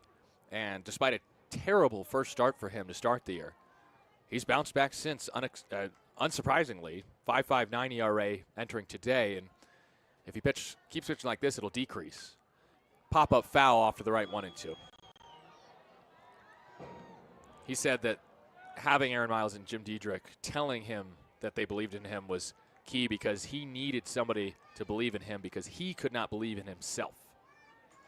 And also, he said that his wife, Kiana, played a big part. She was in his corner. His 1-2 pitch to Jordan. Outside, 2-2. Kiana really did play a key part in helping Zach. Kiana really does a good job of, almost being a little mental coach for him. Kiana was a pitcher herself at Pittsburgh State most recently, softball player. 2-2. Ground ball towards short. Backhand Cobb, throw to second for 1. Throw to first, no chance. But the leadoff runner, or the lead runner, Good, is retired 6-4. Jordan gets on his second fielder's choice of the day. 2 down, and the bottom of the 6th, 3-1. It's been amazing to see Zach St. Pierre blossom into an awesome pitcher. From relative obscurity as he began his Ballers career to leading the team in innings in their inaugural season. And he's got Kiana here today, his wife, in support. I still haven't spotted her, though. Not since before first pitch. Ground ball to third, past the dive of Buford. It gets through. Sargent with a knock. His first of the game. He was 0 for 2 with a ground into a double play and a strikeout. And you had a feeling he was going to finally get his hit. And now, here we go. Carmine Lane is next. Looks like Caleb Franzen getting going for the Ballers in the bullpen, not because of Zach's pitch count, that's just at 60, but just because this is beginning to be a treacherous situation. With the tying run aboard, go-ahead run at the plate, bottom of the 6th, 2 on, 2 outs. Pitch to Lane, the righty. Is third, the short way to second, and St. Pierre completes 6 with just 61 pitches. Fielder's choice ends the frame as Sargent is retired 5-4. ZSP with his wife Kiana in attendance, rolling here in Utah. It's 3-1 Ballers heading to the 7th on 8:60 a.m. The Answer.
Top of the 7th inning. Gutierrez still on the hill for the Ogden Raptors. I said he would complete 6, and I was right. He has allowed just 3 runs. If he does not allow any more runs in this start, it is considered his first quality start in the Pioneer League. 6 innings, 3 runs or less. And it took back-to-back-to-back hits in the 6th for the Ballers to finally get the lead. Top of the 7th, Pat Monteith leads it off. He is 0 for 2 today, hit into a fielder's choice and also struck out looking. There's a new baller today that you should know about. Foul ball back to the screen. Nothing in 1. He is not going to pitch today. He's going to pitch on Sunday, and his name is Noah Milliken. 0-1. Monteith swings and misses, nothing in 2. Milliken, a native of Berkeley. Went to Berkeley High School and then pitched at Penn up until 2025. 5.31 ERA, I should say, in college this year. Monteith takes just off the dish 1 and 2. Made 10 starts for Penn in the Ivy League, 61 innings, 64 hits, 21 walks, 53 strikeouts. Joined the Ballers today, unofficially at least. Pitch outside is 2 and 2 on Monteith. Showed up at the hotel today, got to meet him. Monteith takes low 3 and 2. And Noah Milliken told me that he actually worked with Isai Santos, both Berkeley natives. Isai played with Noah's older brother. Monteith fouls one away. It's still 3 and 2. But worked together at a camp recently. All right, the count's back on the scoreboard. This is good. The count says blah. But it's still a full count, so the count should start counting again. It's a small video board out in left field, but it's still pretty good quality. I can see it really well. And I like the old-fashioned scoreboard kind of style. A lot of advertisements splashed about Lindquist Field on the walls in left, right, center, and right. Monteith, hard hit ball towards second. Fontenot makes the play. Throw to first in time. 1 away. Gutierrez pitch count north of 90. It would have made sense to pull him here with back-to-back righties due up, but he's had success against these righties today, Cobb and Buggs, striking them out the last time he faced both of them. First pitch a strike on Cobb, outside corner, nothing in 1. 0-1. Cobb takes a strike again on the corner, nothing in 2. Don't think he liked the call, but he knows the Ballers are down to their last challenge and therefore should not use it at this point with 2 strikes and 1 out here in the 7th. Lefty pitcher Gutierrez, righty hitter Cobb. Next in the dirt, 1 and 2. Cobb with his single in the 3rd pushed his hit streak to 9. 1-2 count. Next from Gutierrez. Cobb just gets a piece. Might have gotten a piece of the home plate umpire, Travis Schatzman.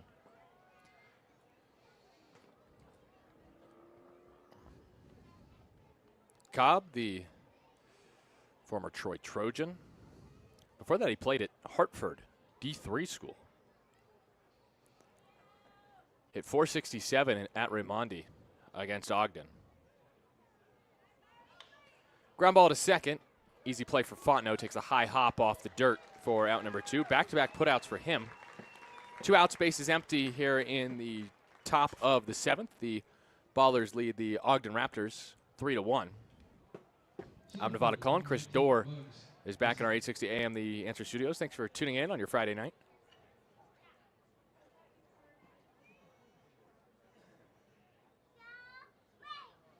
Brings up Darryl Buggs the second. Buggs today, 1 for 3. Takes a first pitch strike that looked good. Outside corner, nice pitch from Gutierrez. Nothing in 1. Shadows starting to form on the field as the sun sets. Buggs swings and misses, nothing in 2. Sun still bright, though, as the lights are not even turned on yet. And the mountains are shining in left, in center, and right. There's really, feels like one mountain range or peak for each outfield position as Buggs strikes out. Seventh strikeout for Gutierrez. He retires the side in order here in the seventh, and that is probably it for the lefty, who goes a Pioneer League high 7 innings after going 5 in his Ogden debut. His second start solid with 7 innings and 7 strikeouts. We go to the bottom of the seventh. Time to stretch. Oakland 3, Ogden 1 here from Ogden on 860 AM The Answer.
Bottom of the seventh, Ballers lead 3-1. It is still Zach St. Pierre out there for the Oakland Ballers, with Caleb Franzen getting hot for Oakland.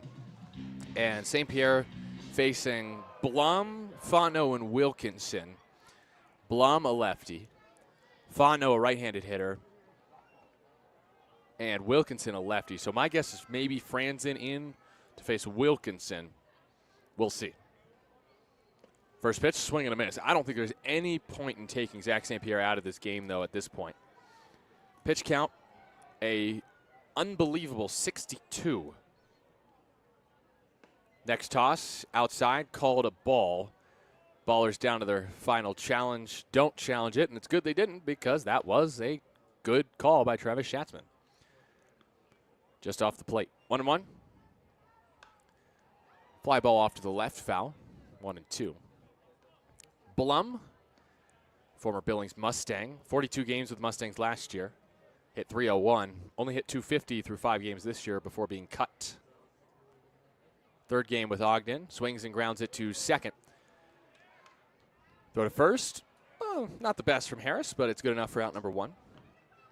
St. Pierre in this game has been ridiculously efficient, getting lots of ground balls. 1, 2, 3, 4, 5, 6, 7, 8. I'm counting ground ball outs, just so you know. 9, 10, 11. Fontenot takes a ball just low at 90. Want to know? So 11 outs out of the 19 collected by Zach St. Pierre have been ground balls. Fontenot, a line drive into center field. That's his first hit of the game. That extends his hit streak to 9 games, the 25-year-old from Tallahassee. Brings up Dylan Wilkinson, and this is it for Zach St. Pierre. Man, what a day it was. Caleb Franz is going to come in for the Ballers, trying to protect this lead.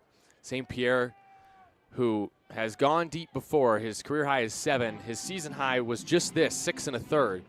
And after that hit by Fontenot, with Wilkinson and Stancato due up, both lefties, plus Oyama, another lefty. That string of lefties will be met with a lefty in Caleb Franzen. St. Pierre does not want to exit this game, I think it's safe to say, but gives a nice smack on the caboose for Franzen, who enters for the Ballers. We'll tell you about Franzen when you return. Have a day, Zach St. Pierre, with Kiana in attendance. He hurls a gem here in Ogden. 3-1 Ballers over the Raptors.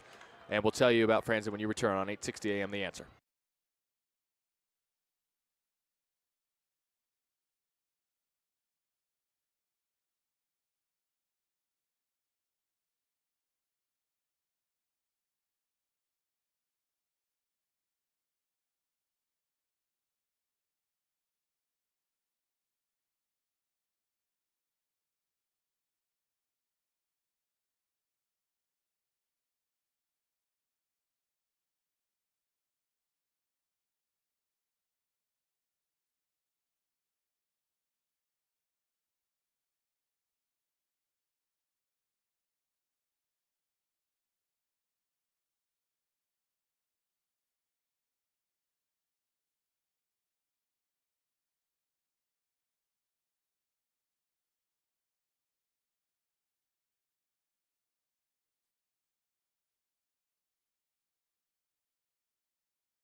New pitcher for the Ballers, it's Caleb Franzen making his first appearance of the series. This is game 1 of the 3-game series, and the Ballers lead 3-1. 1 out, runner on first. True Fontenot knocks Zach St. Pierre out of the game.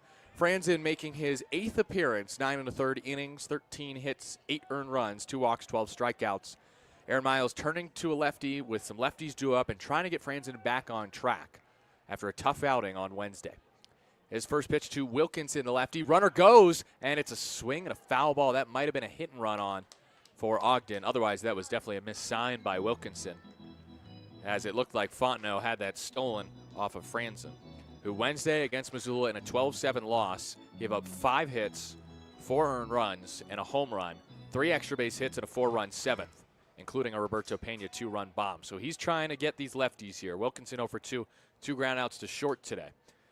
The 0-1 pitch from Franzen is crushed to right field. Helmig still going at the track, makes the catch just shy of the track for out number 2. Again, Franzen's problem recently has been catching too much of the plate, and he just missed over the middle of the dish, high in the zone. But he does get the second out.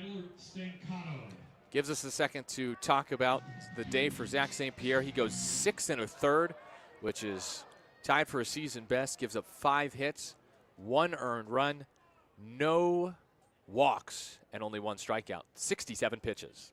Here's Stancato, another lefty. First toss is in there for a strike inside corner. 0-1. That's better. He went front door there, Franzen, on the lefty Stancato, and found the top corner inside on left-handed hitter. 2 outs, Ballers lead 3-1, bottom 7. Runner at first, tying run at the plate. 0-1 pitch. Stancato swings and roasts one, foul down the right field line. Looks like Lambo will be next for the Ballers out of the pen. Carson Lambert pitched last night and threw a scoreless inning. Did give up a double, but got the next 3 he faced. Franzen just trying to get the lefty Stancato here, who's 1 for 2 today. His 0-2, runner goes. It's low in the dirt. It's a stolen base for Fontenot. And unfortunately, it takes me a little more work than usual, well, than it used to calculate stolen bases because of the lovely Presto Sports. As I go to his career stats, now I have to click on base running to tell you that that is the 3rd stolen base of the year for Fontenot, because apparently that's not an offensive stat. It needs to be separate. 1-2 outside, good pitch, but a good hold, a better hold from Stancato. He did not offer at that breaking ball from Franzen, low and away, 2-2. Count even with 2 outs. Runner at second is Fontenot. 2-2 from Franzen. Swung on and missed. Stancato chased the high cheddar, and Franzen gets out of the inning with a flyout and a strikeout. Zach St. Pierre's line is final. 6 1/3 of 1-run ball for St. Pierre. Ballers lead 3-1 heading to the 8th on 860 AM The Answer.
Start of the 8th from Ogden. It's 3-1 Ballers, and a new pitcher for Oakland. It's a familiar face.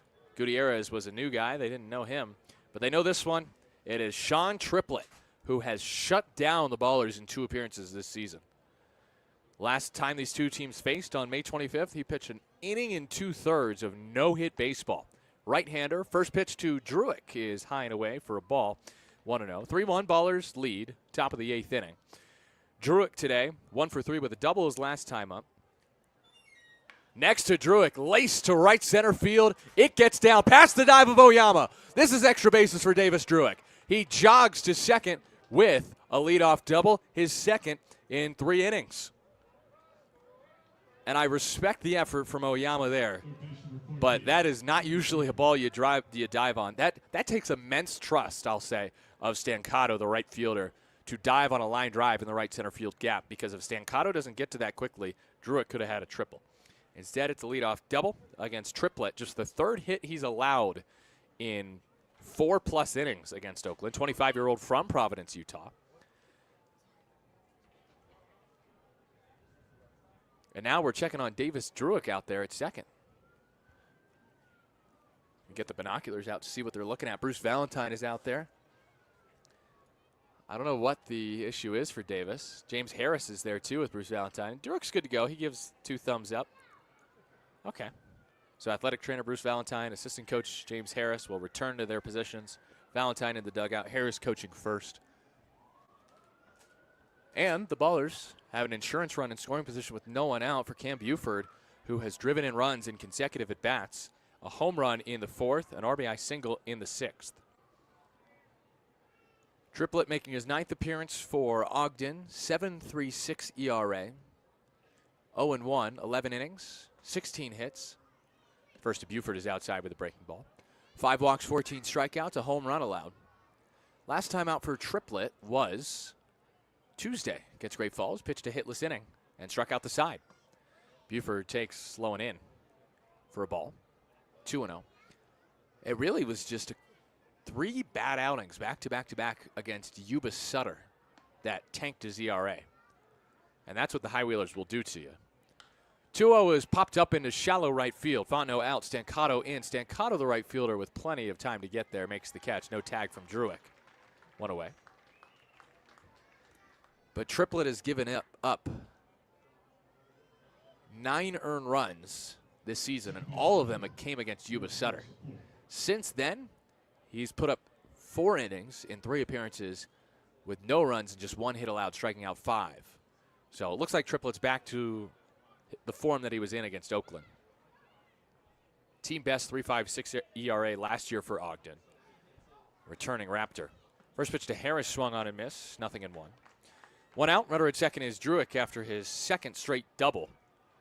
Top of the 8th inning. 3-1 Ballers lead Ogden. These two split a 6-game series in the middle towards the end of May. Harris swings and hits a high chopper to third. Tough play for Lane, who fields, fires low. It is picked out by Blum. Huge play by Blum to pick up his third baseman. 2 down. And after the leadoff double, Triplett is an out away from escaping this inning without any damage, but has to get through Almanza first, who is due. 0 for 3 with a couple lazy flyouts to left the last 2 trips and a strikeout his first time. He's happy to not be seeing a lefty anymore. Triplett wants to do baseball. He'll chuck that one towards the Ogden dugout right side, and he actually got it through the dugout.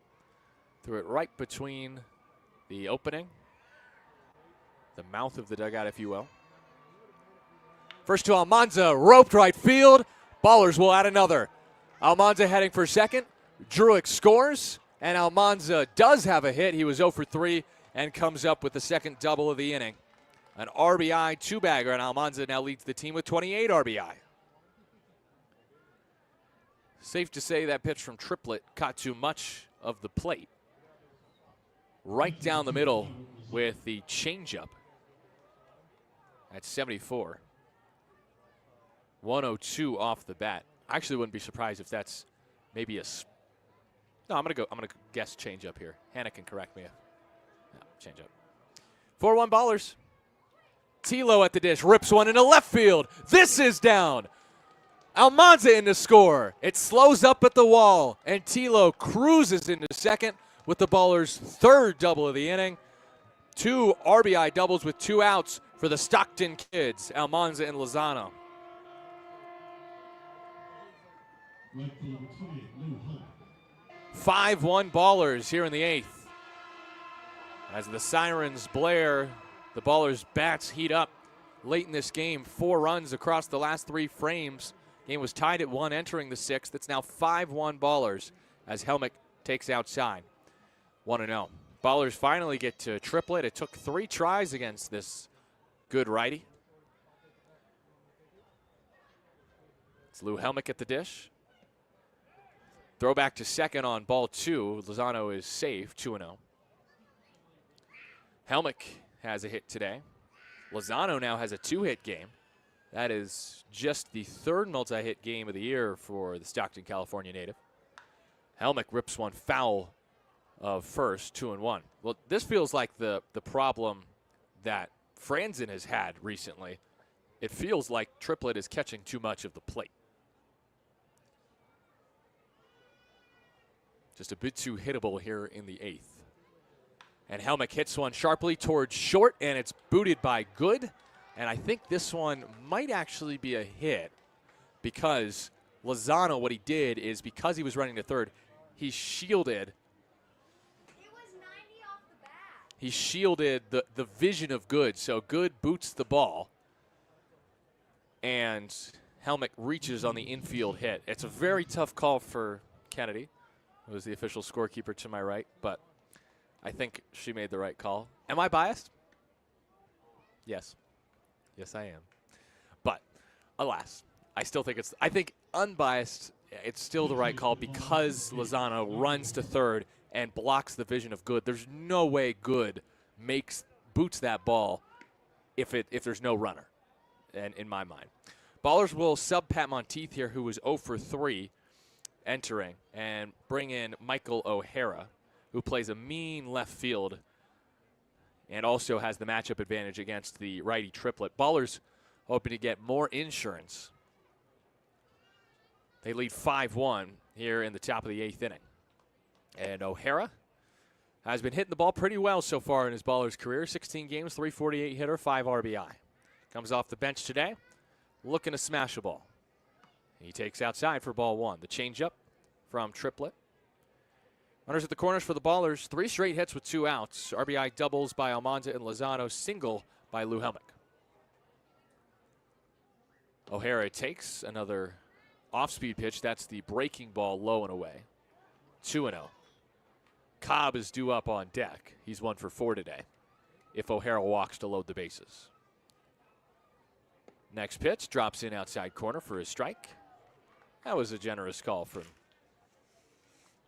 Travis Schatzman, but Triplett did make a much more competitive pitch there, close to the zone. 2-1, rip and a miss on the changeup, 2-2. Ogden's been quiet offensively in this game, but if Triplett can get out of this inning here, the Raptors are down but not out. 2-2 next. See if Helmick wants to go here. He does not, as O'Hara takes a changeup and just hits it behind home, 2-2. Also, I believe I found Kiana St. Pierre, Zach's wife. I think she's in the front row. Am I? Oh, she is back here now. Oh, there she is. Yeah, I found her. Thank you. How did you find her? Fouled back by O'Hara. Yeah, that's true. Yeah, you just looked. Thanks, Kennedy. And she was there earlier, but she was, I think, the section over, so I kept looking, and I saw that section had emptied, so I thought she moved down with the Ballers fans near the Ballers dugout, but thank you. 2-2. O'Hara pops a foul off to the left. 2 balls and 2 strikes. I believe the St. Pierre's home base is Utah now, which is how Kiana was able to attend today's game. She also was there for the opening series against Ogden when Zach had a bad start. Glad to see she sees a gem from her husband today. O'Hara takes a changeup off the dish. Count is full. And here we go. Hear the ticking. That means the count from Elmo has informed us there's a full count. Runner goes from first, but that's not an uncompetitive pitch. Breaking ball way off the plate. And O'Hara draws the pinch hit walk. Bases loaded for Trey Cobb. I don't know if Triplett will face Cobb.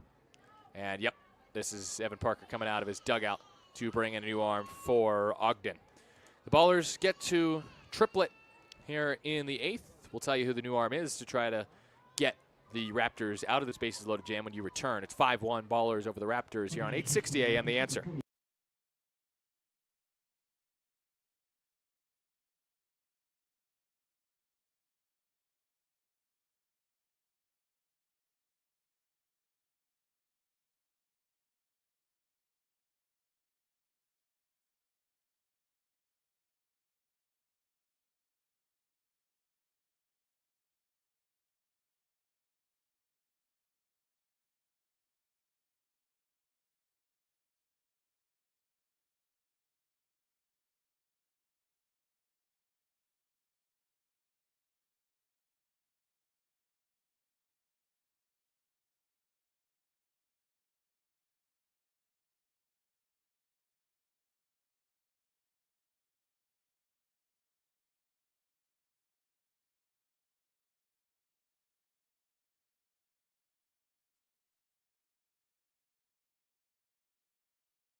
Five-1 Ballers lead. Bases loaded, 2 outs, top of the 8th. And who switched on Family Guy? Chris Griffin's on the mound for the Ogden Raptors. Christian Griffin, the 6'4", 250-pound righty, 27-year-old from Stone Mountain, Georgia. I was shocked when the Ogden Raptors waived him early in the season on May 19th. They signed him on May 27th, so it was only a matter of time before the third-year Pioneer League player and second-year Raptor would join the squad. Griffin making his 6th appearance of the year, and he has a 7.20 ERA, 5 innings, 8 hits, 5 walks, 8 strikeouts. Last appearance for the righty Chris Griffin was against Boise in the finale on Sunday. Gave up 3 hits and 2 earned runs in an inning of work. Did strike out 3, but gave up 2 bombs. And Cobb takes high for a ball, 1-0. There's nowhere to put Cobb.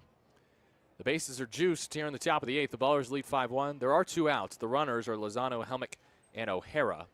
O'Hara just walked to load the bases, relieving Triplett of his duties. Next from Griffin is flown into shallow right field. Stancato has plenty of time to get there. The right fielder makes the catch for out number 3. So Griffin gets the job done, and Cobb flies out to end the inning. But the Ballers get some much-needed insurance in the 8th with 3 doubles in the frame.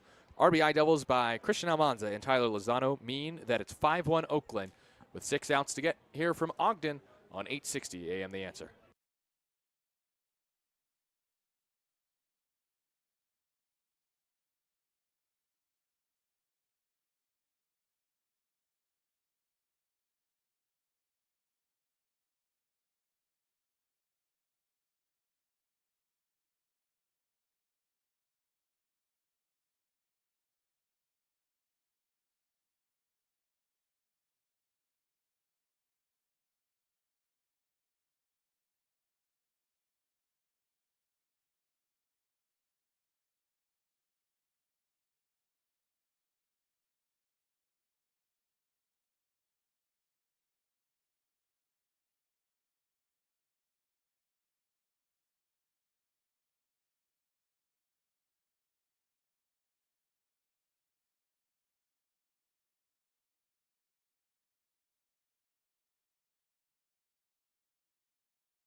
Striking out with leaky pipes, bases loaded with clogged drains. Step up to the plate and call the pros at Mr. Reuter Plumbing. We're the home team when it comes to reliable service. Family owned, locally trusted, and proudly serving the greater Oakland area, San Francisco, and the peninsula with honest, dependable service. Mr. Reuter Plumbing is always ready in the bullpen. Don't let plumbing problems throw you a curveball. Mr. Reuter Plumbing is here when you need us. Charge was just shown on the video board with a little emoji, maybe, of Augie, the Raptors mascot. Kenny Oyama leads it off for the Raptors, bottom of the 8th, against Caleb Franzen. Takes high and tight, 1-0. Ballers with 2 in the top of the 8th, lead 5-1 here from Ogden. If you've never seen a picture of Augie, the Raptor, please go look it up. Oyama takes a strike, 1-1, if you want to be scarred for life. Because Augie the Raptor is one of the most terrifying, if not the most terrifying, mascot in all of baseball, in my opinion. Tyler Peterson calls him hideous. And 1-1 is outside, 2-1. But Augie does lean into it, very much like a troublesome mascot, kind of like Scrappy for the Ballers, and has just these many jagged, misshapen teeth that just freak you out. 2-1 to Oyama. Outside, 3-1. And Kennedy had the audacity earlier today with a child here in the press box to say, look at Augie. Augie's so cute. You lied, Kennedy. Augie ain't cute. I did not say he was cute. Augie. I said he was nice. Okay. Augie is nice. That is right. I think Augie is a nice mascot as Oyama takes a strike, 3-2. But Augie is far from a cute mascot. I wouldn't call Scrappy cute. Scrappy's a little scary. Scrappy's a rally possum. 3-2 ripped into the glove of Buford at third. One away. And that should do it for Caleb Franzen with a righty warming up and a righty coming up. Aaron Miles out. New pitcher is Carson Lambert for the Ballers. Number 16 enters here in the eighth with 1 out and 5 outs to get for Oakland. Franzen does the job getting all 3 lefties he faces out. We'll tell you about Lambert when you return. 5-1 Oakland over Ogden on 860 AM The Answer.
Bottom of the eighth inning, 1 out, bases empty for Ogden.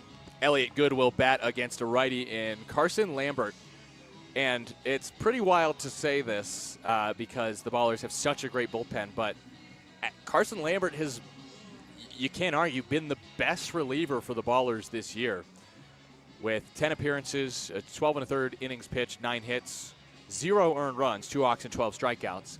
And the funny thing is, it feels like Carson's not even at his best yet. The strikeout stuff is a little down, but the stuff is up, and he'll get more strikeouts. The 25-year-old righty from Thousand Oaks, California, pitched yesterday and pitched a scoreless inning. Did give up a double, but then got the next 3 he faced. Lambert enters for Franzen, who pitches an inning, gives up no hits, no runs, no walks, and strikes out 1. So a good bounce-back performance from Caleb Franzen today. As the righty, Carson Lambert pitches against the righty, Elliot Good. Top of the lineup, and Good has reached in 8 straight, I think, against Oakland. First pitch was a ball, 1-0. Good reached all 5 times the last time he faced the Ballers, and now has reached all 3 times today with a hit by pitch and 2 singles. 1-0 pitch from Lambert after the first pitch ball is a strike, top of the zone at 92. That's just a wild streak for Elliot Good. The Ballers just cannot keep him off the base paths. 24-year-old Good. He takes a strike, 1-2. He's from Meridian, Connecticut. Ballers had a player from Connecticut last year. Noah Martinez has since retired, but he was outstanding first baseman last year. High and away with the fastball at 93. 2-2 on Good. Good was kind of just a thorn in the side last time against the Ballers. I mentioned the time where he reached all 5 times, went 3 for 4. He ended up hitting .333 in that series. Now, Travis Schatzman just had a word with Elliot Good. That looked like a dad scolding his kid. It's like, young man, you'll do what you're told. That was the energy of that conversation right there. 2-2 pitch. Looked like it was in there, but just missed high and in. And the count is full. Man, I don't think I'm going to get tired of this. This is great. It's the count is full. Blah is what the accountant says here at Lindquist Field. Payoff. Roped up the middle. Base hit. Good has reached in 9 straight plate appearances against Oakland. He's got a 3-hit game. After a 4-hit game on Tuesday against Great Falls, it's a 1-out single for him here in the 8th. And it brings up Cole Jordan, who is on a 3-game hit streak, but is 0 for 3 today. Again, hit .533 in the series against Great Falls, 8 for 15.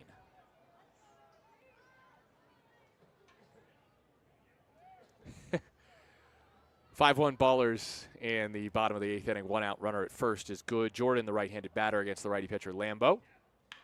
And he rips one through the left side, base knock. Back-to-back hits against Carson Lambert. Brings up Chris Sargent.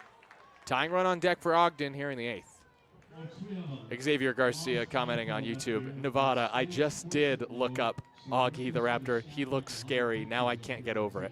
I'm so sorry for the nightmares you're about to have for the next week.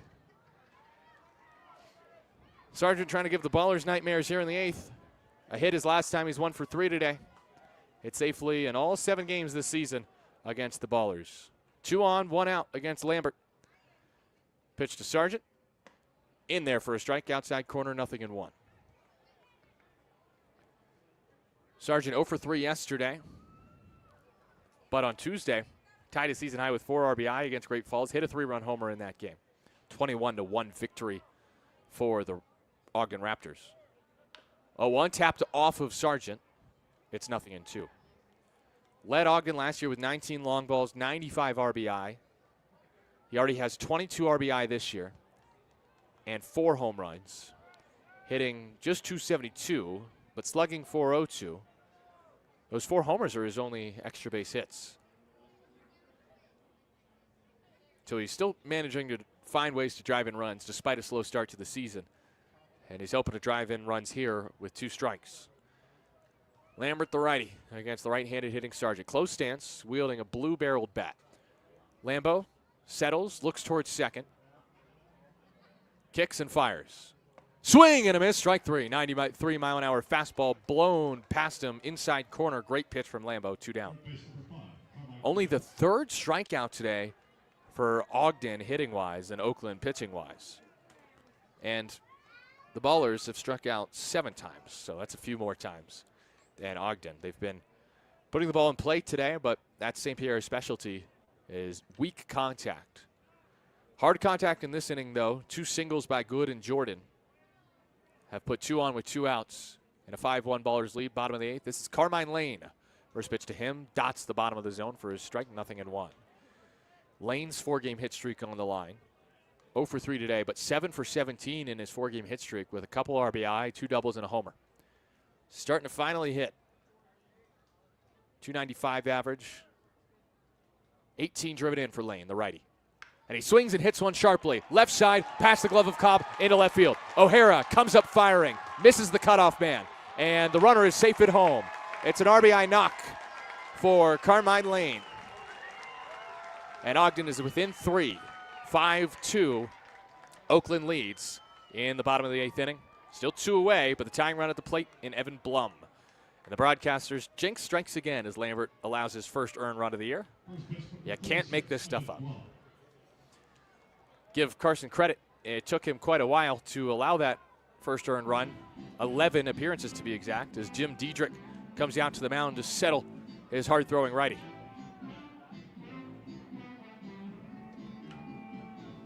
Lambeau with his first earned run allowed of the season now faces a lefty in Evan Blum. Blum, the Maryland native, is a utility player who played at Holy Cross and then 1 season at Georgetown before taking a year off and then joining the Pioneer League. Played with Billings last year, started with Billings this year, and this is just his 3rd game with Ogden. But in his 2nd game with Ogden, he hit a home run, a solo shot, and he's hoping to tie the game with 1 swing here. First and second with 2 outs. 5-2 Ballers lead. Bottom of the 8th inning. The runners are Jordan and Lane after Lane's RBI single. Lefty batter with the yellow batting gloves. Waits, takes ball 1, outside corner, 93. That was a ball. Bad call from Travis Schatzman there. To be fair, it was a pitcher's strike, but it was just a shade off the dish. 0-1. Lambert gets the sign. Settles at the belt, looks towards second, and comes home. Swinging a line drive through the left side. This could score another. O'Hara gets to it quickly. Comes up firing. His throw home is a good one. And out at the plate. O'Hara throws a dime from left. Jordan is gunned down by the left fielder, Michael O'Hara. Ballers keep it a 5-2 lead as we head to the 9th here from Ogden. From Lindquist Field, Ballers up 3 on 860 AM The Answer.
Top of the 9th inning.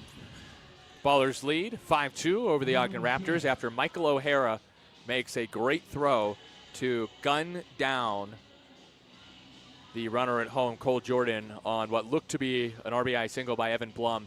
O'Hara charging the ball out and left, used 2 hands to secure that ground ball through the left side, came up firing home, and on one hop threw a dart to home plate to get the Ballers out of the inning and keep it a 5-2 game. It entered 5-1 at the bottom of the 8th. And now how big is that insurance the Ballers got in the top of the 8th inning? It would be a 3-2 game now if not for the 2 they scored in the 8th. They're trying to get some more against Griffin here in the 9th with 2, 3, and 4 next up. Also in news from our YouTube stream, Nancy chiming in per Jeff Butt saying that she thinks Augie isn't scary, he just needs some braces. I think that would do the trick. Then I would call Augie cute. If the teeth were fixed, cute. Here's Bugs. He's hit by the first pitch in the arm. No? Really? I heard it. There was definitely 2 contacts, but Travis Schatzman says it doesn't hit Darryl Bugs. See what Bugs does next after the inside breaking ball. He takes a strike on the outside corner, 1-1. 5-2 Ballers lead, top of the 9th, no one out. Griffin against Bugs. Righty-righty battle. Bugs today is 1 for 4. Strikeouts his last 2 times to the dish. Bugs takes away 2-0. 2-1, rather. We got Summer Short chiming in on YouTube. Luke's mom, heck yeah, defense is sizzling. Yes, it is. This Ballers defense, such improved from that opening series against Ogden. Bugs takes high and tight, 3-1. It's challenged by Griffin. No? He tapped his head, right? I don't know what happened there. It was immediate. 3-1 pitch. Bugs takes away, and that definitely is challenged. 91-mile-an-hour fastball low, and Griffin is going to be incorrect. It's confirmed a ball, so now Ogden down to its last challenge. Leadoff runner on with the walk. And this is going to sound mean, but the Ballers have faced a few opponents, and no one makes me more aggravated with their challenges than Ogden. Because pitchers just should not be challenging. And the catchers haven't been much better. As there's a throw to first, back safely is Bugs. I love Chris Sargent. I think he's a great defensive catcher, a great hitting catcher. He does not know the challenge zone.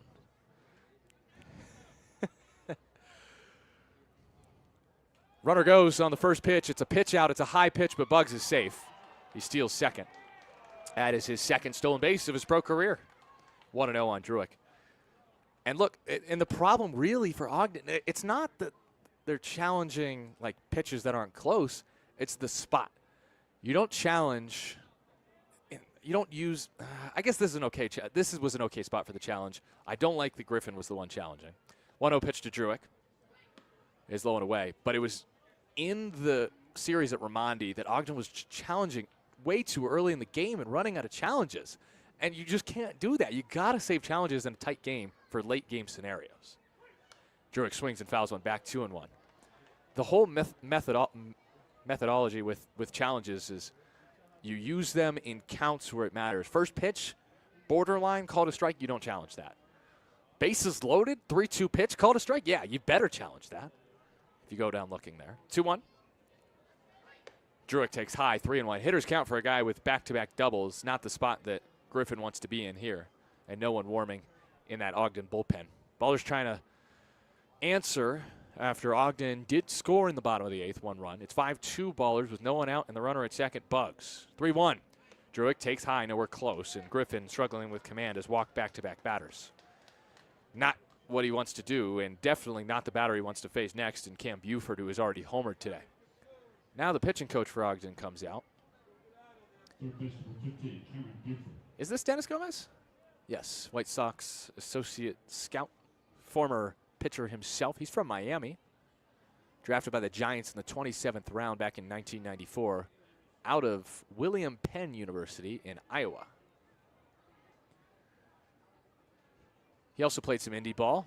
Played with Sioux City, St. Paul, Selma, Charlotte County. Played for San Jose. Pitched for San Jose back in 1995. And in 1996, so he's familiar with the Bay. And his meeting is done here. Ballers lead 5-2, trying to add on in the top of the ninth inning. The play to end the bottom of the eighth with O'Hara throwing out Jordan at home just feels like it took all the wind out of this ballpark. Ogden had the tying run at the plate and looked like they were just going to make it a 2-run game. First pitch to Buford. Swung on, fouled off to the right. But with that good throw from O'Hara out and left, the tide has changed in this game. Ogden hoping to mount a comeback victory and win a 4th straight game. This is an Ogden team that is definitely better than last year. Buford laces one to third, double play chance. Lane goes to third for 1. His throw to first, not in time, and a great play by Blum to bail out his third baseman again, because that throw nearly went into the stands, or actually the patio seating. Really, it would have, I think, ended up in down that right field line. So Buford reaches on the fielder's choice. Druick to second. Bugs is out, 5 unassisted. But this is an Ogden team last year that was 41-55, 9th in the league. They did not have a good second half. They were okay in the first half. They opened the season poorly, started 2-10, but they're above 500 this year, and they're playing a good brand of baseball. Harris, first pitch swinging, left center field, doesn't have enough. You bet! Danny Harris turns and burns for his second baller bomb. He breaks it open in the ninth with a 3-run shot to left center. 105 off the lumber makes it 8-2.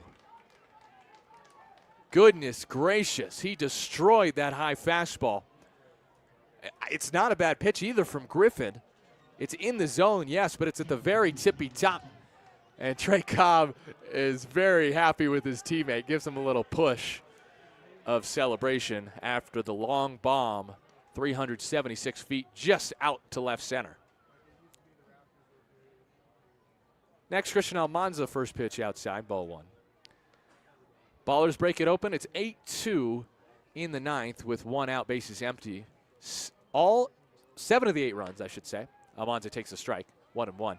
7 of the 8 have been scored since the 6th inning, so it's been a late inning barrage from the Ballers today. Next to Almanza, low and away, 2-1. 105 off the bat, and Danny Harris is going to be happy to hear that. There's nothing ball players love more nowadays than hearing the exit velocity of their hits. 2-1 swung on a miss by Almanza, 2-2. I'll say you hit it 447. they'll say, I don't care. How hard did I hit it? And that's what you need, though, as a player to go to the next level. Almanza offered badly at a really good breaking ball there. He strikes out. 2 down. Good pitch from Griffin to respond after the, quite frankly, devastating home run. Tyler Lozano next with 2 outs. 8-2 Ballers lead. Bases empty. Top of the 9th inning. Lozano, a 2-hit game. And you can hear the Ballers fans swing and a miss, chanting, "Oh, Tyler Lozano." Okay, it was a short-lived cheer. I see Steve here. I met Steve last year, one of the more prominent Ballers fans on Twitter. Lozano takes low, 1-1. Lozano just his 3rd multi-hit game of the year. His season high is 3 hits. That was against Ogden. Takes outside 2-1. Back in that Thursday game, so back on May 22nd, he went 3 for 5 with a double. Nope, sorry. That was against Glacier. My bad. Lozano hits it sharply to third to Lane, who gathers and throws across the diamond for out number 3. Danny Harris with the 3-run tater to left center makes it 8-2 Oakland over Ogden. We head to the bottom of the 9th. 3 outs to get. It'll be James Collier maybe entering for the Ballers. He is still loosening in that pen. We'll confirm that when you return on 860 AM The Answer.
Welcome those on YouTube. As the pitch is high from Collier. My apologies. Thank you for Paul Freeman for warning me. I had forgotten to start the audio. I was talking back to our station 860. 3-1 pitch is grounded slowly foul. First 3-2.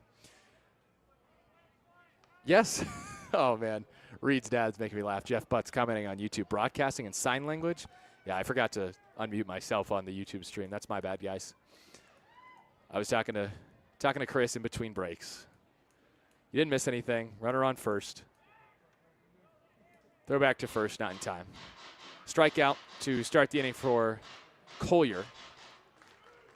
That was a good one, Jeff. You got me there. 8-2 Ballers lead, bottom of the ninth. 3-2 pitch from Collier to Stancato. Broken bat, ground ball, shrapnel's everywhere. Throw to second. We'll get just one. That batter shattered into a million tiny pieces. Wilkinson is out 3-6. And Christian Almanza is holding the better part of a barrel there and hands it to the bat boy. 2 outs, Ballers and out away here in Ogden.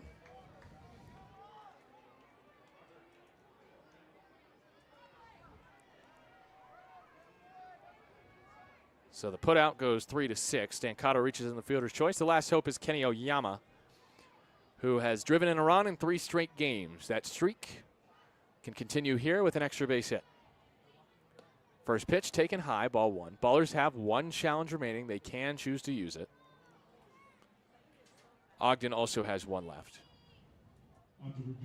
Oh, the Ballers did challenge. Okay, well, it was high. Ballers are out of challenges. Good catch, Hannah. I didn't even see that. I'm off my game. Like Tyler says, TP chiming in, texting me. I've been on the road too long. Runner goes. Pitch is in the dirt. That is defensive indifference because nobody covered. And Stancato reaches second. 2 outs and a runner on second. 2-0 the count on Oyama. 8-2 Ballers lead in the bottom of the 9th inning.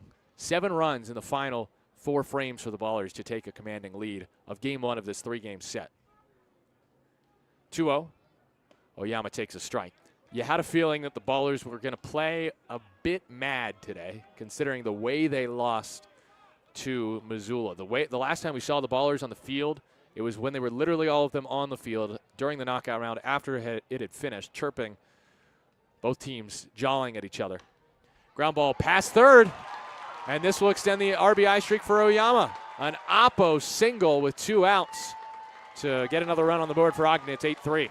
That's 4 straight games with an RBI for Kenny Oyama, but a season-high 2 RBI on Tuesday. Oyama, who's hitting at the 9 spot, has been pretty consistent in driving in runs lately. That's his 12th of the year for Ogden. Mind you, he only had 2 hits against the Ballers. He did drive in 3 in that series in mid to late May. Stancato scores after reaching on the fielder's choice. Oyama makes it 8-3 Ballers, bottom of the 9th.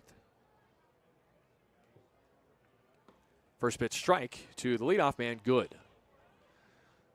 Well, Ogden was always going to have to get the top of the order back up if they wanted to come back in this game.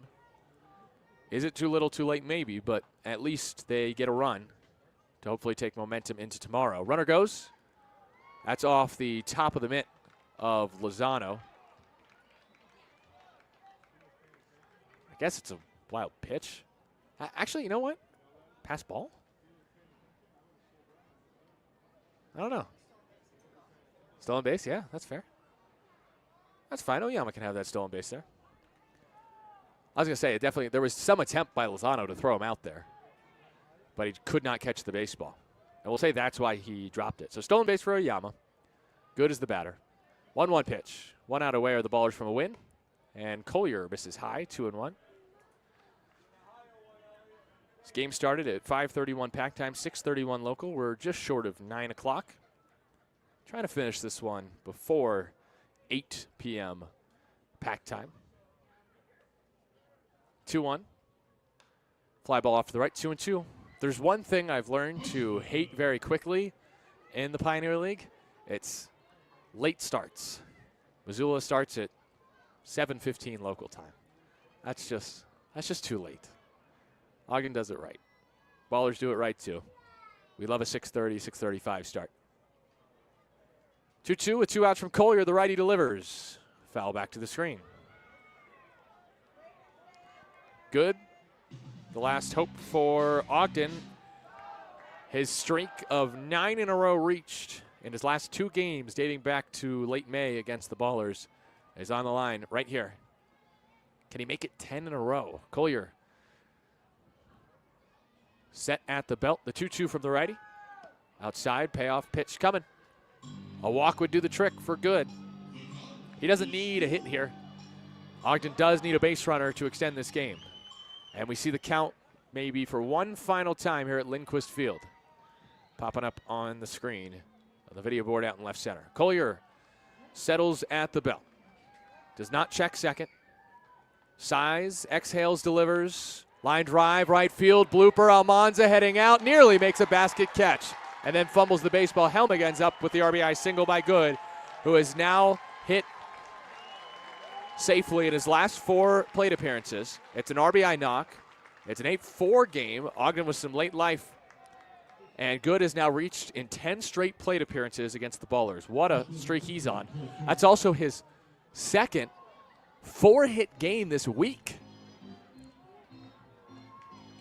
Good, the former teammate of Noah Martinez at Central Connecticut State. See if Sully warms up here. It looks like the Ballers bullpen is stirring out in right field. And Tilo will come check on Collier, who has given up 3 hits in this inning. Man, I guess I've jinxed him and Lambo. I didn't really say anything to jinx Collier, but I guess I complimented him, and this is now turning into a bit of a game here in the bottom of the 9th. Already 2 across in the frame for Ogden. Raptors now have collected 12 hits out of nowhere. They had 4 last inning, 3 this inning. And Cole Jordan, singled last time, is at the plate. And you know he wants to get a hit here to extend this game because he was the man thrown out to end the 8th at home by Michael O'Hara. Still a key play in this ball game. First pitch taken for a strike, 0-1. 89-mile-an-hour fastball from Collier at the top of the zone. Jordan, with his single in the 8th, extended his hit streak to 4. 9 hits this week in 4 games. Runner at first is Good. 8-4 Ballers lead, 2 outs, bottom of the 9th. Runner goes, pitches in, and that is defensive indifference. Nobody covered second. So Good in scoring position, 1-1 the count. Falling into his stance and then rising is Collier. 1-1 pitch. Swung on and missed. Ballers a strike away after the 91-mile-an-hour fastball at the top of the zone. Oakland sweating a little bit. Righty, open stance Jordan in there. Collier sinks, rises, and settles. The 1-2. Down low, 2-2. Ballers out of challenges. That was nowhere close, but just wanted to repeat that. Deuces wild. Sully Warman for the Ballers just in case Jordan gets on. Runner at second is Good. 2-2 is the count. Righty-righty battle. Pitch from Collier on its way in a moment. Here it is. Called ball 3. Great call from Travis Schatzman. If it would have been called strike 3, Ogden would have challenged. It was high and in on the breaking ball.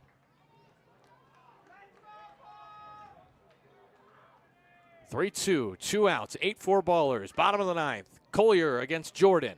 The pitch. Outside, ball 4. Sargent coming to the plate. Tying run in lane on deck. And Sully Warman in the pen. And this has now become a save situation. With 2 outs in an 8-4 game and the tying run on deck in the 9th. Aaron Miles not taking any chances. He's coming to pull James Collier. It'll be Sully coming in for the Ballers here in Ogden. In an 8-4 game in the bottom of the 9th and 2 outs, 2 on. Sargent due up. We'll tell you about Sully when you return on 860 AM The Answer.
It's Sully time. And for the save, he was not eligible for the save last night because he entered in a tie game in the 8th. And he nearly gave the Ballers the win. He was one strike away from doing so when it was 4-3, but then gave up a home run to Colby Wilkerson.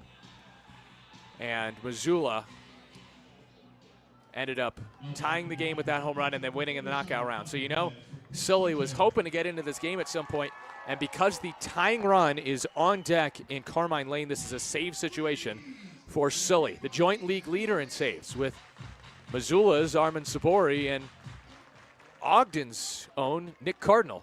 All have 4. 2 on, 2 outs, 8-4 Ballers, bottom of the 9th. The first to the righty, Sargent, 1 for 4 today, is swung on and foul back, 0-1.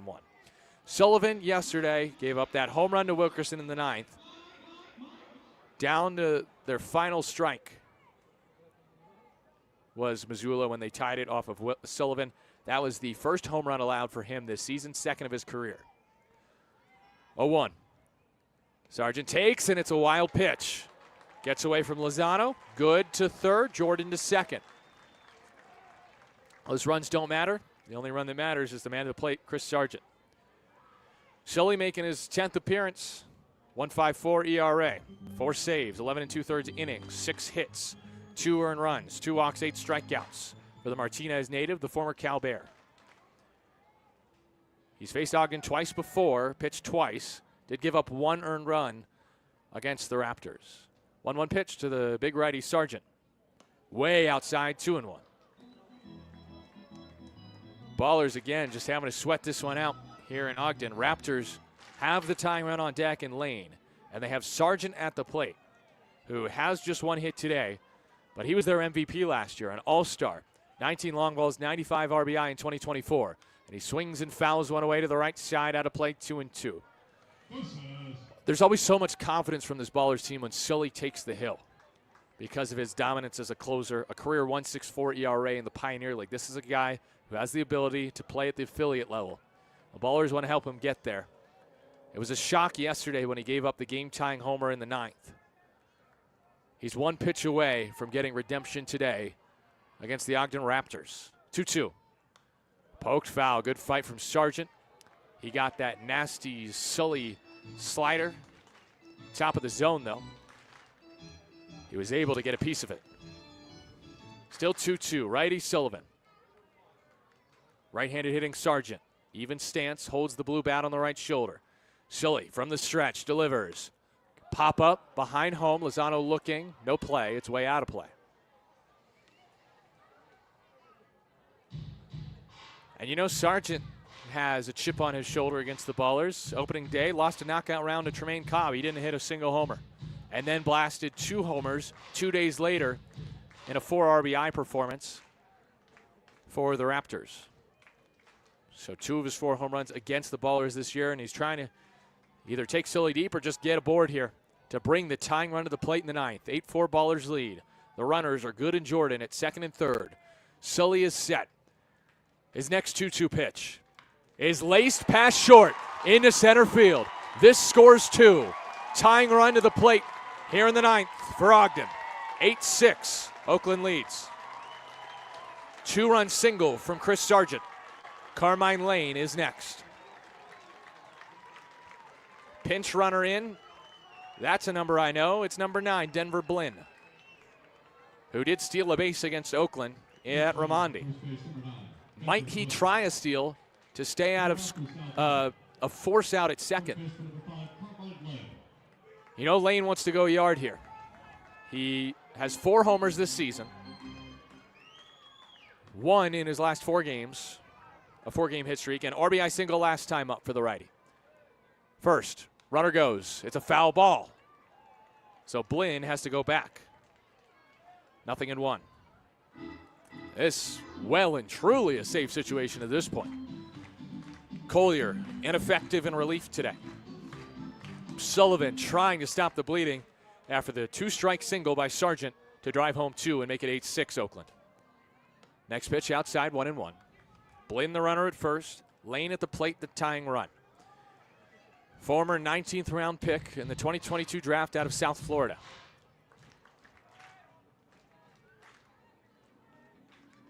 a right-handed batter, Carmine Lane, stands in against the right-handed thrower, Connor Sullivan.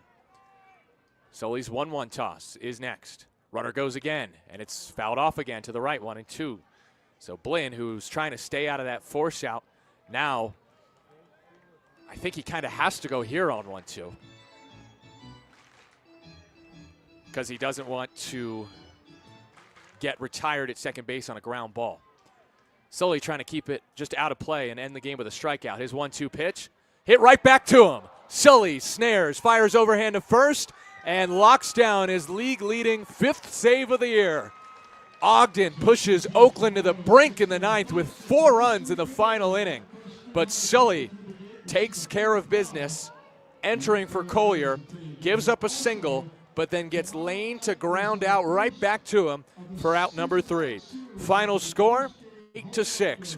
Oakland ends Ogden's 3-game win streak and is back in the win column. The Ballers improve to 7-3 on the road trip. We'll step aside, post-game show when you return on 860 AM The Answer.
Final score here from Lindquist Field in Ogden. Raptors as the sun sets and the mountains grow dim in the distance. It's an 8-6 Ballers win over the Ogden Raptors. I'm Nevada Cullen, Chris Dorr back in our 860 AM The Answer studios. And whoo-wee, it got close at the end. The Ballers, man, what a way to pull this one out.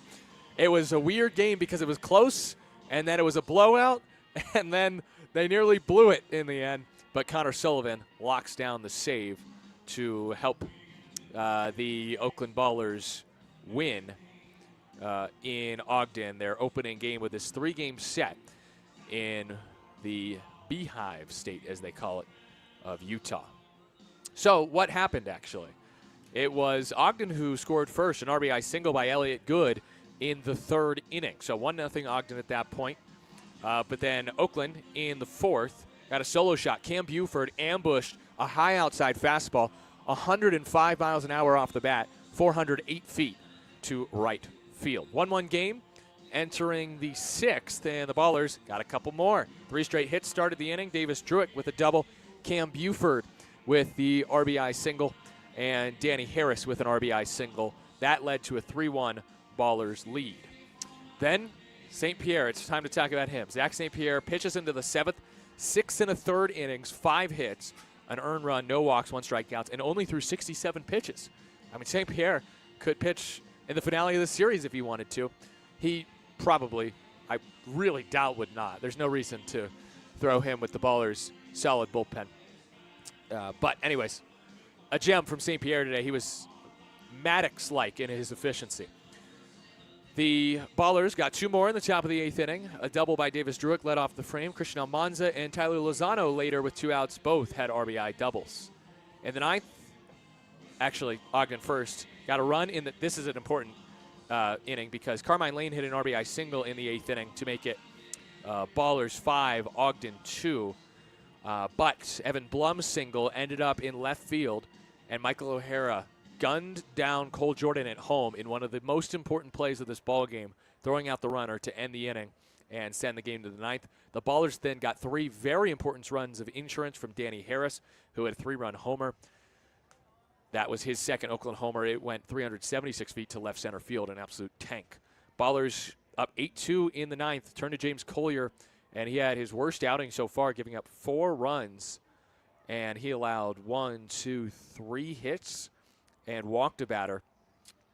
Connor Sullivan entered with the game at 8-4, gave up a 2-run single to Chris Sargent, but then got Carmine Lane to ground out 1-3 to end the action. The final line score today from Ogden, Ballers 8 runs on 13 hits and no errors. Ogden matches them in the hit column, 6 runs, though, on 13 hits and 1 error. Ogden falls to 11-11. Ballers improve to 14-8. And the game started at 6:31 local time, 5:31 back in the Bay. Finished up at 9:04 p.m.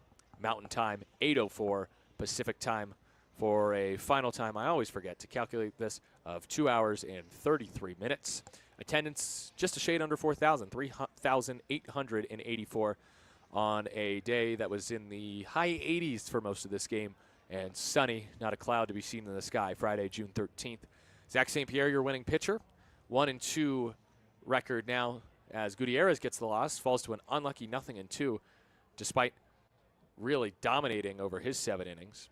And the save goes to Connor Sullivan, a league-leading 5th save for Sully. We'll step aside one more time. Postgame show continues when you return. 8-6 Oakland over Ogden. You're on 860 AM The Answer.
Final score once more here from Ogden. Ballers 8, Raptors 6. A final in 9 innings. Zach St. Pierre twirled a gem. Cam Buford and Daniel Harris both went yard. And the Ballers hold on in the end with Sully's 5th save. So it's time to look at scores from around the leagues right now. First, we'll do the Pioneer League, then the Major Leagues. And let's start with a shocking one, because in the bottom of the 6th, in Missoula, Great Falls leads the Paddleheads 8-4. The Voyagers on a 16-game losing streak, trying to beat the Paddleheads, which would help Oakland, I believe, move back into a tie with Missoula in the standings. Missoula obviously has the head-to-head. No, not quite. Missoula still will have a game up on the Ballers. Either way, it would help the Ballers gain a game on Missoula, but it's the peanut inning, and you know what happens in the peanut inning. Missoula tends to score. They did so in 2 out of 3 games against the Ballers. More scores. Northern Colorado Owls winning 10-4. What is happening? What is this, Bizarro world? Into the top of the 8th, it's 10-4 against the Jackalopes. Rocky Mountain 5-4 over the Mustangs. Billings coming back. Bottom of the 7th, tying run on for Billings against Rocky Mountain. Bottom of the 7th, Boise leads Idaho Falls. Can the Pioneer League be normal for one night? It's 5-1 Idaho Falls, trailing Boise, bottom of the 7th. Don't get me wrong. Would love for Boise and Billings to win, to hand Idaho Falls and Rocky Mountain a loss. If all of those teams lose somehow tonight, Missoula, Billings, and Idaho Falls, that means Oakland gains a game on everyone in front of them, which would be huge. Now, the team that we haven't really talked about much yet this season, the High Wheelers, are tied with the Ballers in the standings after they've ripped off a W4, and they lead the Range Riders 5-3 in the 4th inning there. But let's take a quick peek at the standings just to see the Ballers with the win, 14-8 this season. Yuba Sutter actually just passed Oakland in the standings. So Yuba Sutter needs to lose tonight, and then Oakland will be tied with Yuba Sutter for 4th in the league. But as of now, Ballers just 3 games out of 1st in the Pioneer League. Now for scores around Major League Baseball, your finals today. The Brewers beat the Cardinals 3-2. The Astros beat the Twins 10-3. The Rangers beat the White Sox 3-1. Braves beat the Rockies 12-4. In 10 innings, the Red Sox find a way to beat the Yankees 2-1. The Rays beat the Mets 7-5. Detroit 11, Cincinnati 5. Phillies 8, Blue Jays nothing. And Pirates 2, Cubs 1. The last game that has gone final, Athletics 6, Royals 4. So the A's with the win today. Luis Severino, only his 2nd win of the year. And the game's still going on. Marlins beating up on the Nationals 8-2, top of the 7th. The Orioles with a slim 2-0 lead in Baltimore against the Angels of Anaheim. 5-1 D-backs over the Padres, bottom of the 5th. The Guardians lead the Mariners 2-0 in the top of the 4th. And the Giants up 5-1 on the Dodgers in the top of the 4th against Yoshinobu Yamamoto. Very cool. So that does it for today's broadcast here from Lindquist Field in Ogden, Utah. Our final score, Ballers 8, Raptors 6, a final in 9 innings. Big thanks to those who helped make the broadcast possible, including Ballers co-founders Paul Friedman and Brian Carmel, Ballers assistant general manager Tyler Peterson, Brendan Colthurst, and I'm going to give Isabel a shout-out because she wanted one the other day, our social media manager. And also Chris Dorr back in our 860 AM The Answer studios. Also, big thanks to you, the listener. We'll have more baseball coming up. Our coverage of Saturday's Game 2 of the 3-game series will start the same time as today. Yes, thank you, Hannah. It'll be a 5:25 start Pacific time on 860 AM The Answer and on YouTube. We hope that you can join us. Again, our final score, Ballers 8, Raptors 6. I'm Nevada Cullen saying so long, and thanks for listening to Oakland Baseball on 860 AM The Answer.